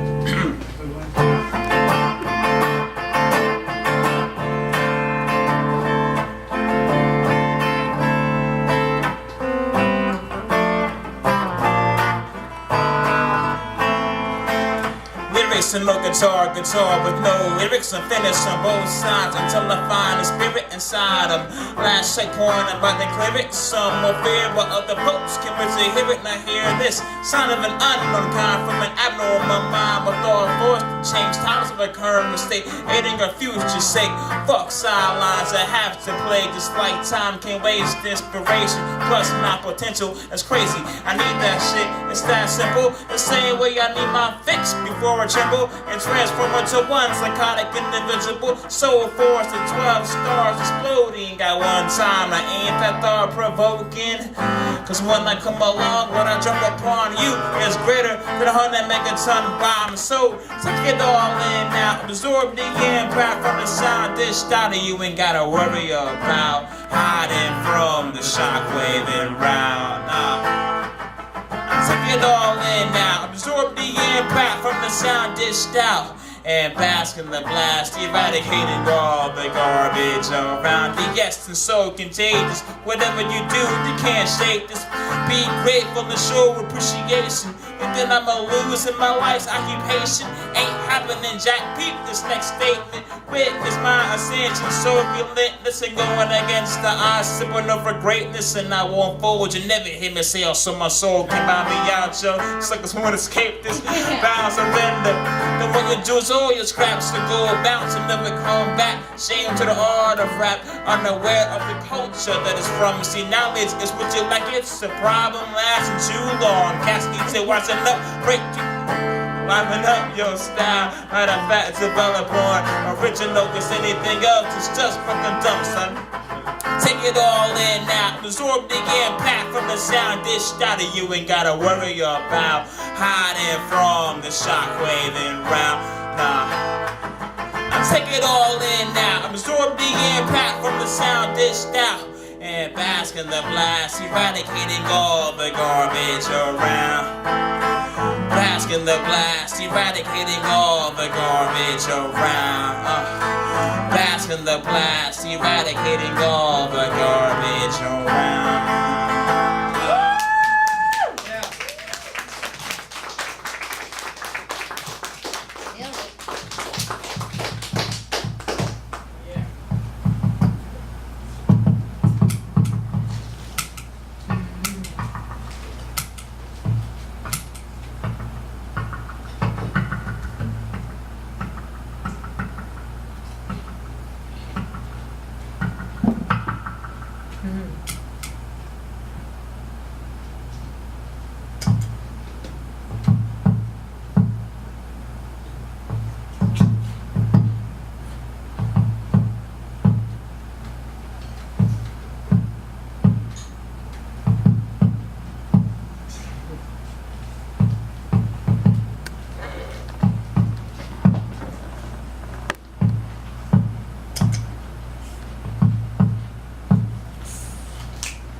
With the motion of liquid drills on the riff, sickly coding it with ill bliss. The rhymes blend in like they were meant to exist forever. Locked together, don't know miss. Set for the miss, spit, my sound waves bend and twist. I'm telling you, my vision sits top of the list. So of course I deliver y'all some bangers like this one, captivating souls of strangers who listen to the lyrics and simply feel the beat and miss the even flow that the rhythm permits. Not backwards, that's the subgenre called dub. No rhythm, still six, the metaphor chains up. Figure out on your own, I'm breaking that one down for you. No coke, see me, but these lines hold clues. Not even a Sochi vixen asking me cues can bribe me like a fool. You should have your tool and strengthen it and force the bullshit out. Better choose the right route. You don't wanna turn zombie, unable to process anything at all, become thoughtless. So strengthen it up and force the bullshit out. Better choose the right route. You don't wanna turn zombie, unable to process any concepts due to thoughtlessness. Enrichment is key, watch what you feed upon. Stained objects look good to lead you on. Stay strong, dumbing down the task. As easy as that, must prepare a counterattack. I kindle, twist the syllables, the signal visuals, the sin trembles to cripple wicked individuals. Pivotal principles resemble rites of passage, rituals for soul, mental and physical. But our neglect made the principle cash. Makes no sense, now let me also add. Now many folks chose taking the past and using the pink matter, leaving their lives shattered. Taking consideration that giving up and selling out are not different. Ask why, take a stab, and a flash it might appear. Crystal quartz clear, however long you bust between both ears. Have no fear, strengthen it, and force the bullshit out. Better choose the right route. You don't wanna turn zombie, unable to process anything at all, become thoughtless. So strengthen it up and force the bullshit out. Better choose the right route. You don't wanna turn zombie, unable to process any concepts due to thoughtlessness. You see clear, check multiple perspectives. Stop looking, listen for you choose direction. Entwine like intricately woven plot lines. Art of soul, heart, and mind. In fact, inside, use your weapon against the self, forcing you into a corner, beating you down with doubt. Relax and hold your ground and believe in yourself more. And people of the strength that you found, pummel that bitch in the final bout without one of the three. It's not like losing this sense, because one doesn't make a forward improving intensely. So what do you think happens when you got your mind set on or the ghost what you lack of the passion? Or how about having the passion but not having your brain fastened on tight, getting it right for action, huh? What I'm saying, your lies in your head. So if you were to live and not be the living dead, you better strengthen it and force the bullshit out. Better choose the right route. You don't want to turn zombie, unable to process anything at all, become thoughtless. So we strengthen it up and force the bullshit out. Better choose the right route. You don't want to turn zombie, unable to process any concepts due to thoughtlessness. So we strengthen it up. Don't be a fool and use your fucking heavy tool. You don't want to turn zombie, unable to process what? Anything at all, become thoughtless. Cause so strengthen it up and force the bullshit out. Better choose the right route. You don't want to turn zombie, unable to process any concepts due to thoughtlessness.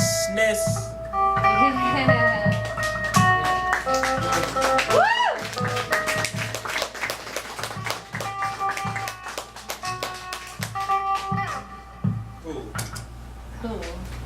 Thank y'all. All right. So, I'm from Virginia Beach. And, you know, growing up, I had a lot of white friends, you know. Nothing wrong with that. Just, you know, just. A lot of soccer players out there. Yeah. A few of them are soccer players, indeed. And, what had happened was, over time, people would be like, man, you're the whitest black dude I know, Darrell. Or you're just like an Oreo, man. You know, you're black on the outside, but in the inside, you're just so white, dude. I'm just like, you know, I laughed it off for a while. You funny or whatever. And then as I grew older, I'm like, what the fuck does that even mean? So I'm clearly not. And so I wrote a song about that shit. And it's called I'm Not Black. Here it goes.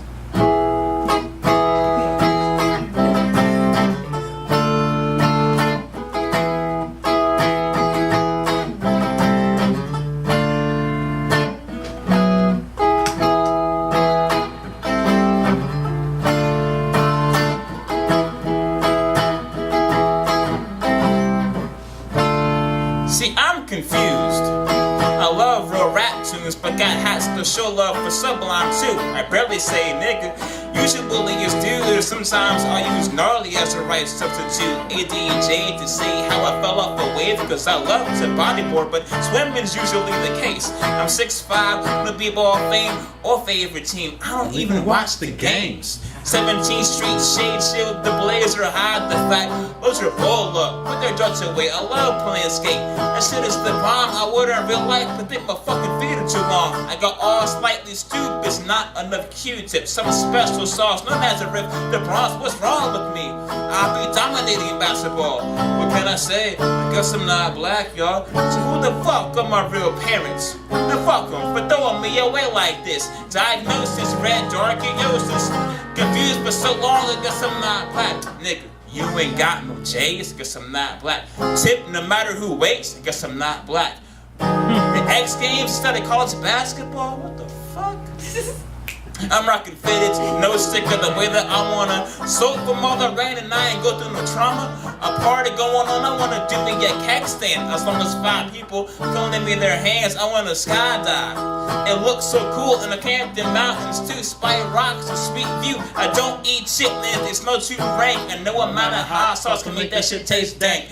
I'd rather wear board shorts but lost enterprises than ones looking like big jeans and boy sizes.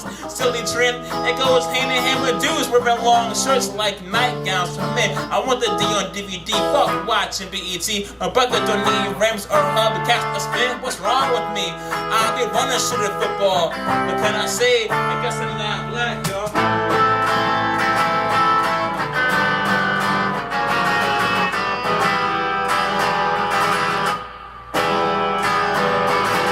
So yeah, bitch, I don't ride J's or Air Force Ones. Why do I own none? It's just the way I roll. I mean, damn, because I got 'em, I ought to have 'em. Well, that ain't no fun. See, being me is critical. The whitest black you joke, it's so old. I used to laugh, but now I just don't get it. You know, do we switch roles and I can waste it and lose? The memo is it all so simple as elementary school stencils. So what is it that makes me white? My talk, my dress, the kind of music I like. I say whenever, however, flying my size, I buy all the music.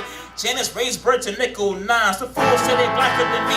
Ain't that a bitch? Only a true statement if you weren't, you are crisp. Let the record show if you ain't black, then you can't be. That's it, yo. Are you understanding? Let's switch so you can really feel the perception placed upon us. Media always projected. Maybe then you'll be able to dig what I said. Better off just being fucking ignorant instead. Oh, what the hell? Who am I kidding? All this bullshit, I must be tripping. Say no more. After all, civil rights weren't fought for me. I'm not black, Mr. Phony. Apparently. Yeah.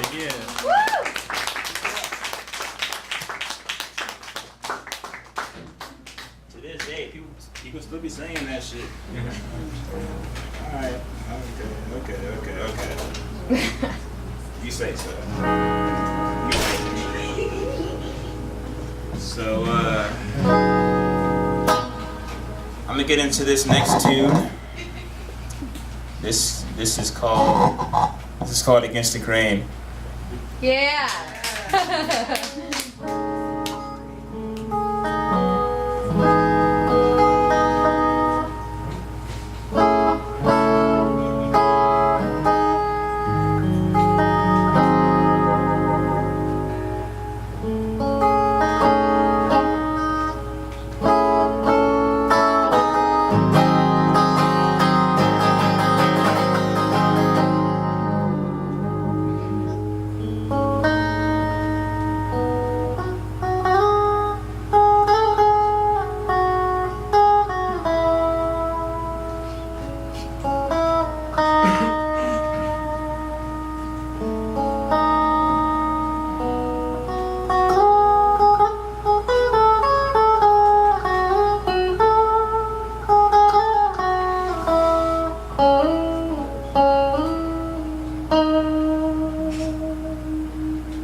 Put Granny Smith inside of a bag of, Put Granny Smith inside of a bag of, Put Granny Smith in,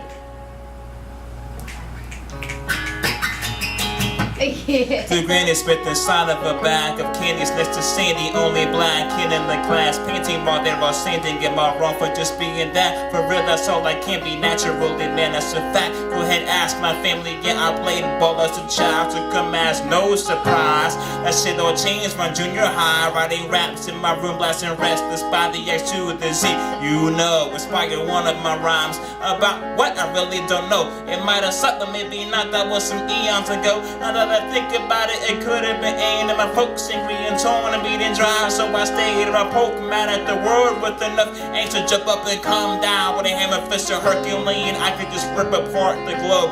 Instead, I put that energy towards this. This who I be, a dope musical crusader. Initials DMC. Scene, not striving to be like you. Mediocre to the level you stooped.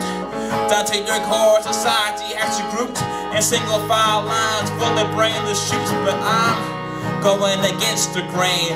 Yeah, I'm going against the grain with a smile. You may call me insane for going so hard against the grain. A noir novel inside of a box of dirty magazines. A virgin partying with some nymphos on the Halloween. In my street clothes while these fools run around looking like some cheap corporate suckers. I'm happy while they're oblique and beaming, cause I'm giving you something that you did not expect. At the same time, much respect.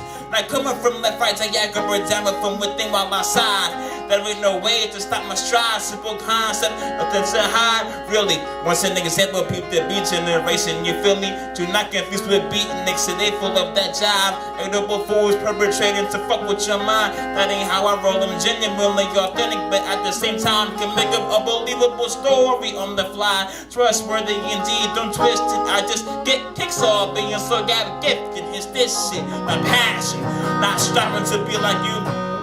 Mediocre to the level you stoop.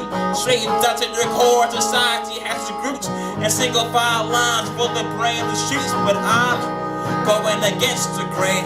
Yeah, I'm going against the grain with a smile. You may call me insane for going so hard against the grain. The lone analog in the room full of digitals. Sober Samuel in a circle of habituals. The sativa ounce in the briefcase of hard-ons. Man-made shit, hard to get unstuck. Wish I caught on. I wrote this 4-line driving on my way home from the venue.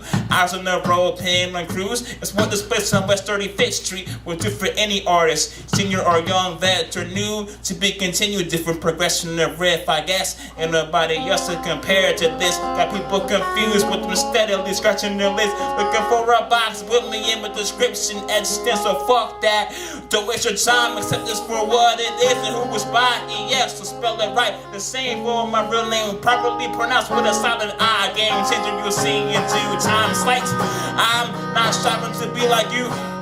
Mediocre to the level you stoop. Dr. Core society has you groups. Single file lines. Going against the grain. Yeah, I'm going against the grain. Or with a smile, you may call me insane for going so hard against the grain. Not striving to be like you. Mediocre to the level you stoop. The straight time to your core society has you grouped up in single file lines full of brainless shoots. But I'm going against the grain.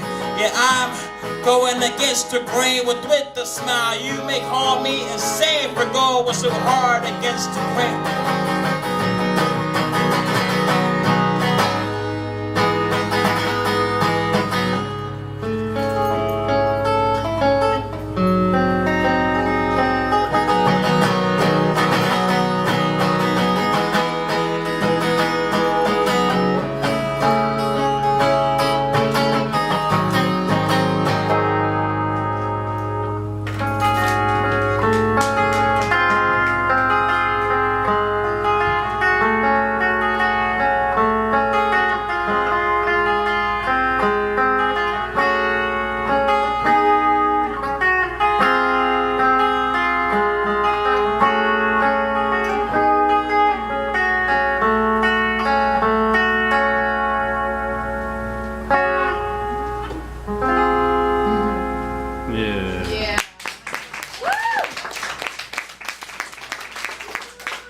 Thank y'all very much. I got time for one more. Nah, maybe so, maybe not. No. All right, y'all. That's my time and shit. Thank y'all for being here. Give it up for Patty Ray for having this place. Give it up for the host, George Mendez. In this feature, some big joint. One more time for ES, everybody. Everybody having a good time? Yeah. All right, so we're down to our last performers. Everybody ready? Yeah. All right, it is my pleasure to bring to the stage Mr. Jeff Hewitt.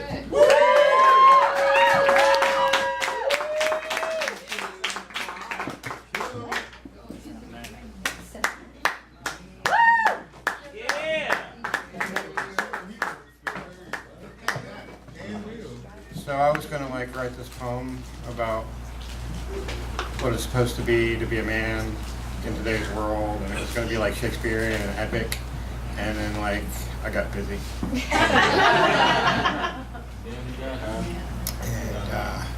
I have a son now. Not a new, well, he's 4 or 6 now, but I've been for a while. So that happened this week and kind of derailed me. And then there was like a comic convention today, and someone broke into my garage and threw out all my poetry. I found it in the trash, so but I've still got to kind of sort through it. What? Yeah, you know, man. They stole my tools too. That sucked. So I just grabbed. But I've been writing for like a really long fucking time, and so I have like a whole bookshelf full of this shit. So I just grabbed a couple of things randomly. So I'm just gonna. There's no theme or anything like that. I'm just gonna read some poetry and see where we go. Yeah, man. Yeah. Do that shit. I've tried not to actually repeat anything, but I think we're gonna fuck that up today because we have what we have.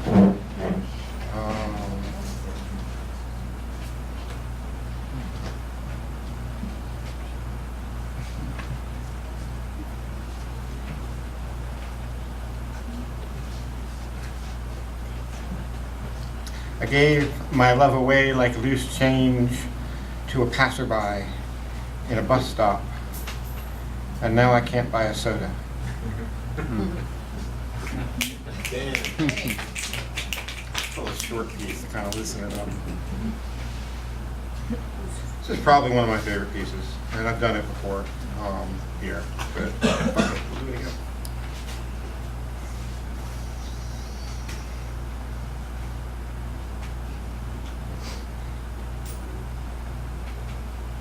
The break beat, rhyme-inducing, all-infusing nuance of our central organ defies the ruin of our tomorrow, where we are defined to fade and blur into history, cascade and merge with the mystery, the baseline building into infinite patterns upon matters of imperceptions based out or on the illusion that we were meant to live forever and ever and ever, that we would never sever the tether that binds our souls to memory. But we are temporary, and this is necessary. The alto soprano of our nervous system harmonizes with the tenor of our ego, dueling simultaneously with the boom, kaboom of id. Age strikes the ivories, composing the song, comprising the requiem, eventually. Perhaps our irrational fear of endings is based out of some primordial recollection of incompatibilities from the mist out of which we sprung, nothingness and silence, until the universe arose out of irreconcilable differences between life and death.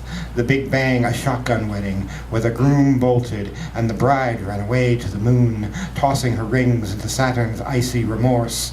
Vows drawn together, now flung galaxies apart.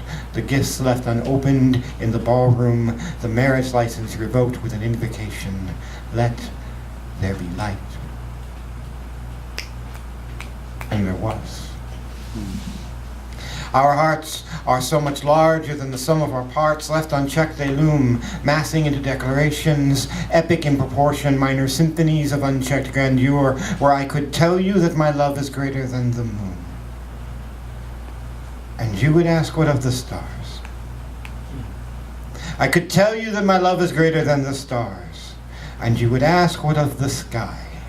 I could tell you that my love is greater than the sky, and you would shrink away, unable to grasp a thing so large, so infinite in conception. Am I moving too fast?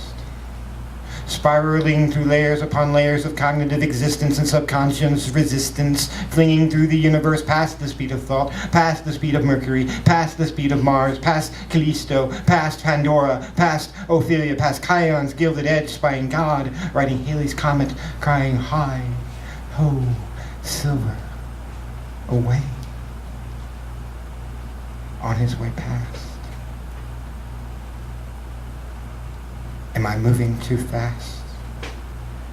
because this break-beat, rhyme-inducing, all-infusing nuance of my central organ is confusing with the boom, boom, boom of my id, the bass line pulsing, convulsing, counting down to the moment where the end reconciles with the beginning, and we will extinguish into one another.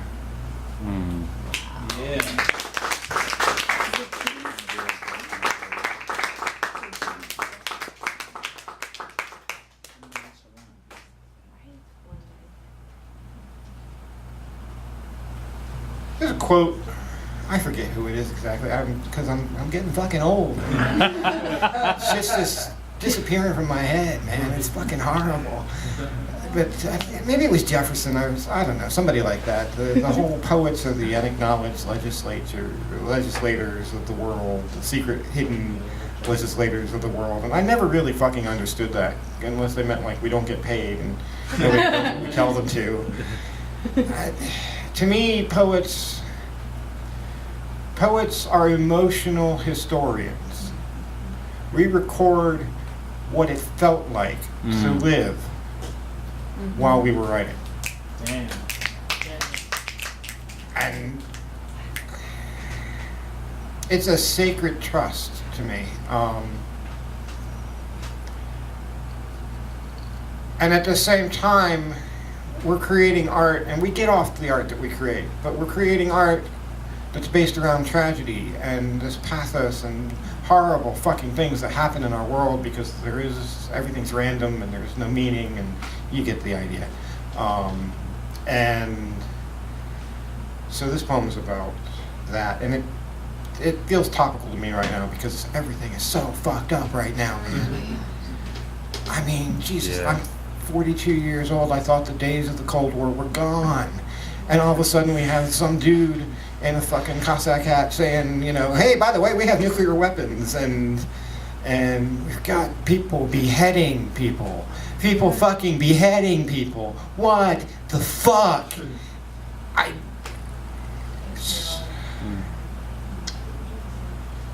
I don't want to write about it.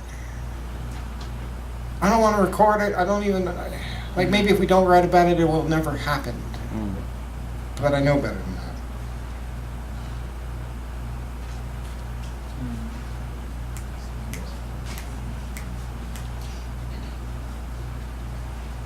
This is called guilt.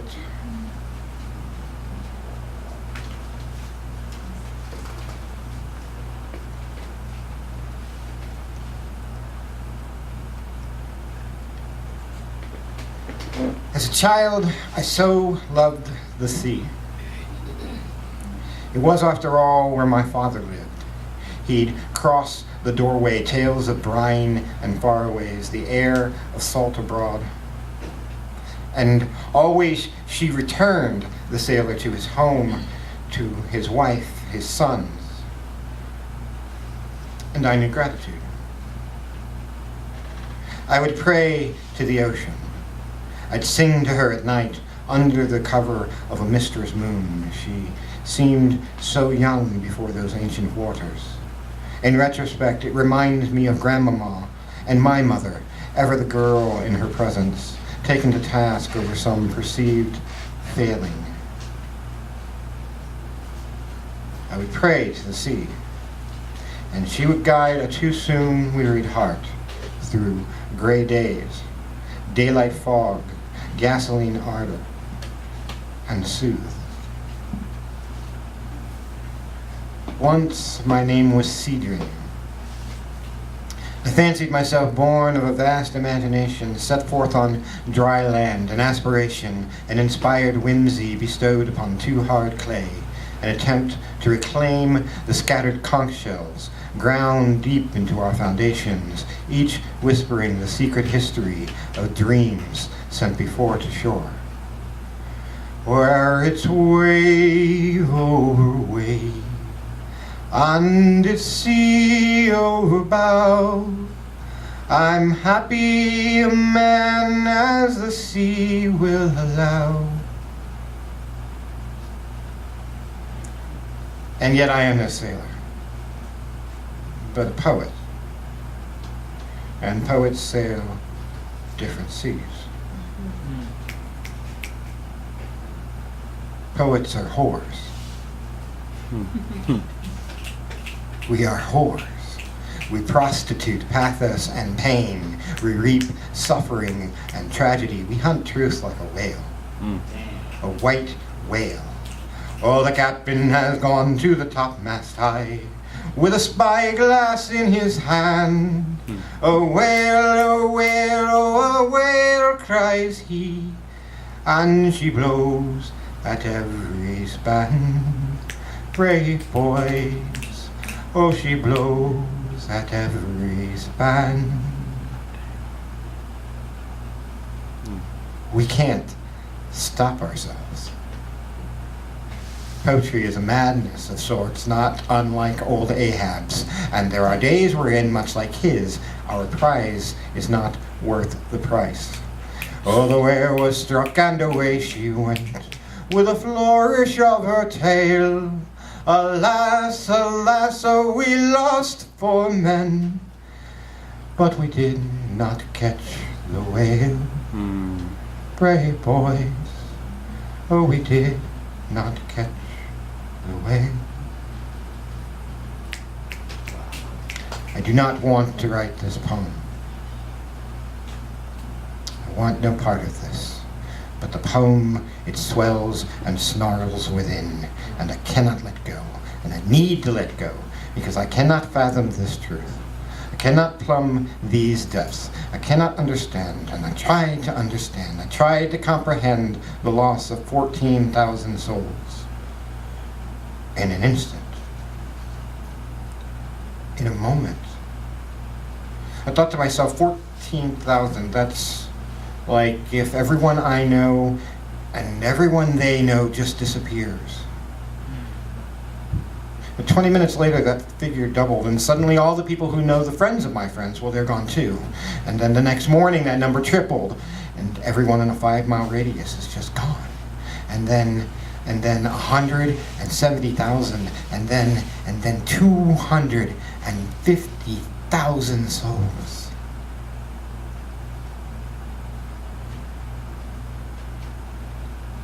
It's just too much. It's too much. It's this fucking wave of death breaking over the interconnectedness of us all. And it's too big. I'm sorry, I can't.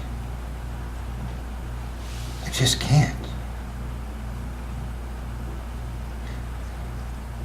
I walked to the edge of the sand tonight, kicked off my shoes, tentatively stepped to the water, heard her plaintive cry. I'm sorry. I'm so sorry. You are all so small. I did not know. I'm so sorry. I didn't know.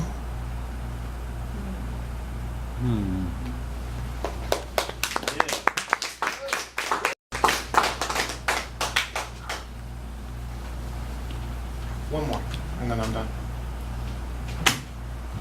I did this on a Thursday, but I'm still kind of playing with it, and I kind of felt like doing it again. Please do. That's the Robin piece? Yeah. Fucking Robin Williams. Fucking Robin Williams. I keep reaching for my hair, and it's gone. I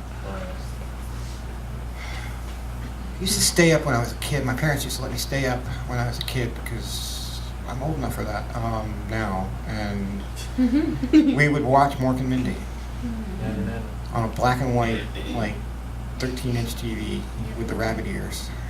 Because I don't think there was cable. Like, I don't think cable existed then. And this person that has been a part of my life who I've never met, but who has made me laugh, and it's actually made me weep at times Hmm. with the art that he's done. And that's the thing that art does, is that you don't know the person. Like, well, some of you know me, but very few of you really know me. There's a few people in the audience that do, but you get a window into that, and I get a window into George. I feel like I've known George forever from his poetry. I feel like I could have written some of it. I feel the same way about your stuff. Yeah, and it's like this brother through art, and this is why we are here, and this is why this place is here, and it's why he was here, and he's not anymore, and I'm trying to deal with that. This is called For Robin. And Robin Williams would make a joke right now. But there's no joke to make about it, really.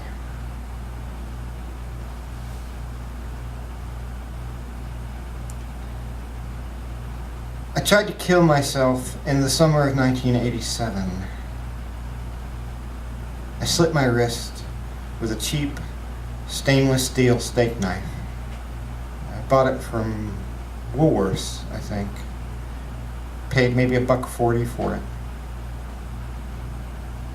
None of you probably remember Woolworths. It was like Walmart, but shittier. Smaller. They were usually inside malls, and malls make everything shittier. I was young and stupid. I didn't know much about anything worth anything.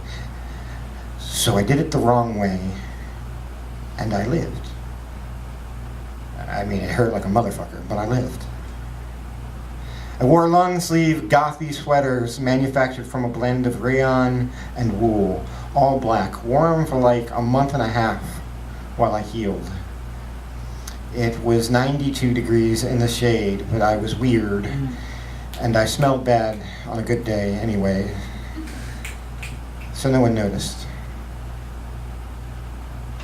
No one ever asked me anything about it. In 1988, I decided to try again. On my way, walking to school, I said to myself, this is as good as life is ever going to get. And since my life is pretty fucking miserable right now, I'm going to get to the end of this goddamn street, and I'm going to throw myself in front of a Ford pickup truck. Or whatever. Maybe a Dodge minivan. Cause fuck minivans, that's why. It took me 20 minutes to walk from the beginning of my street all the way down to Virginia Beach Boulevard. It was 6:30 in the morning. Should have been right around the beginning of rush hour traffic. On the way, I thought a bit about how upset whoever ran me over was likely to be, and I worried a little about ruining some other poor son of a bitch's life. But then I decided that I was specifically picking a Ford pickup truck because they're generally speaking driven by rednecks. Some racist piece of shit who probably beats his wife and kicks cats. So fuck that guy. He deserves it. He has it coming.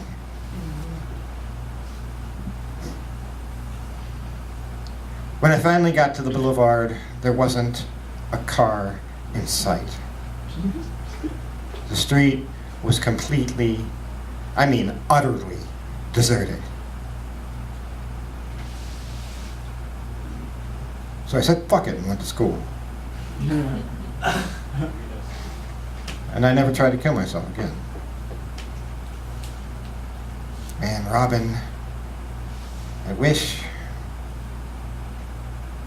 Damn it, man, I wish you had tried this when you were young and stupid. Not when you were old and wise.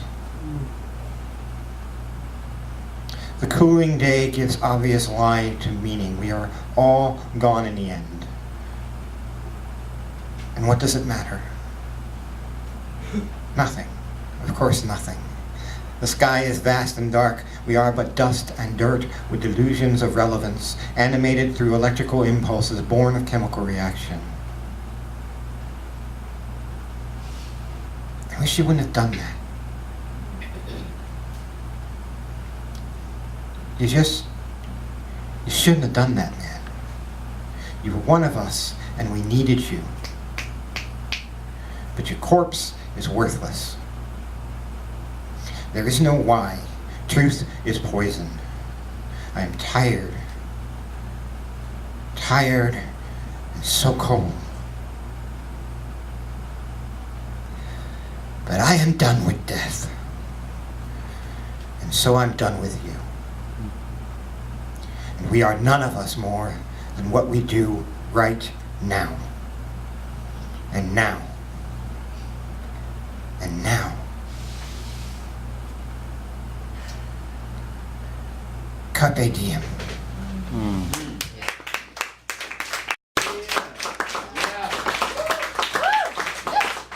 One more time for Jeff Hewitt. Let's hear it for all our features this evening. Tom Williams, Malcolm Powell, E.S., Joseph DePaul, Joel Palila, and James Bain. All right. We're gonna close with a poem that I just finished the other day, and maybe try to do a little bit of an upslope. Probably not. We called this one "Water, Water Everywhere." Oh, yes. And I might piss a few people off, but that's what poetry's supposed to do. So, water, water everywhere, and not a drop to drink.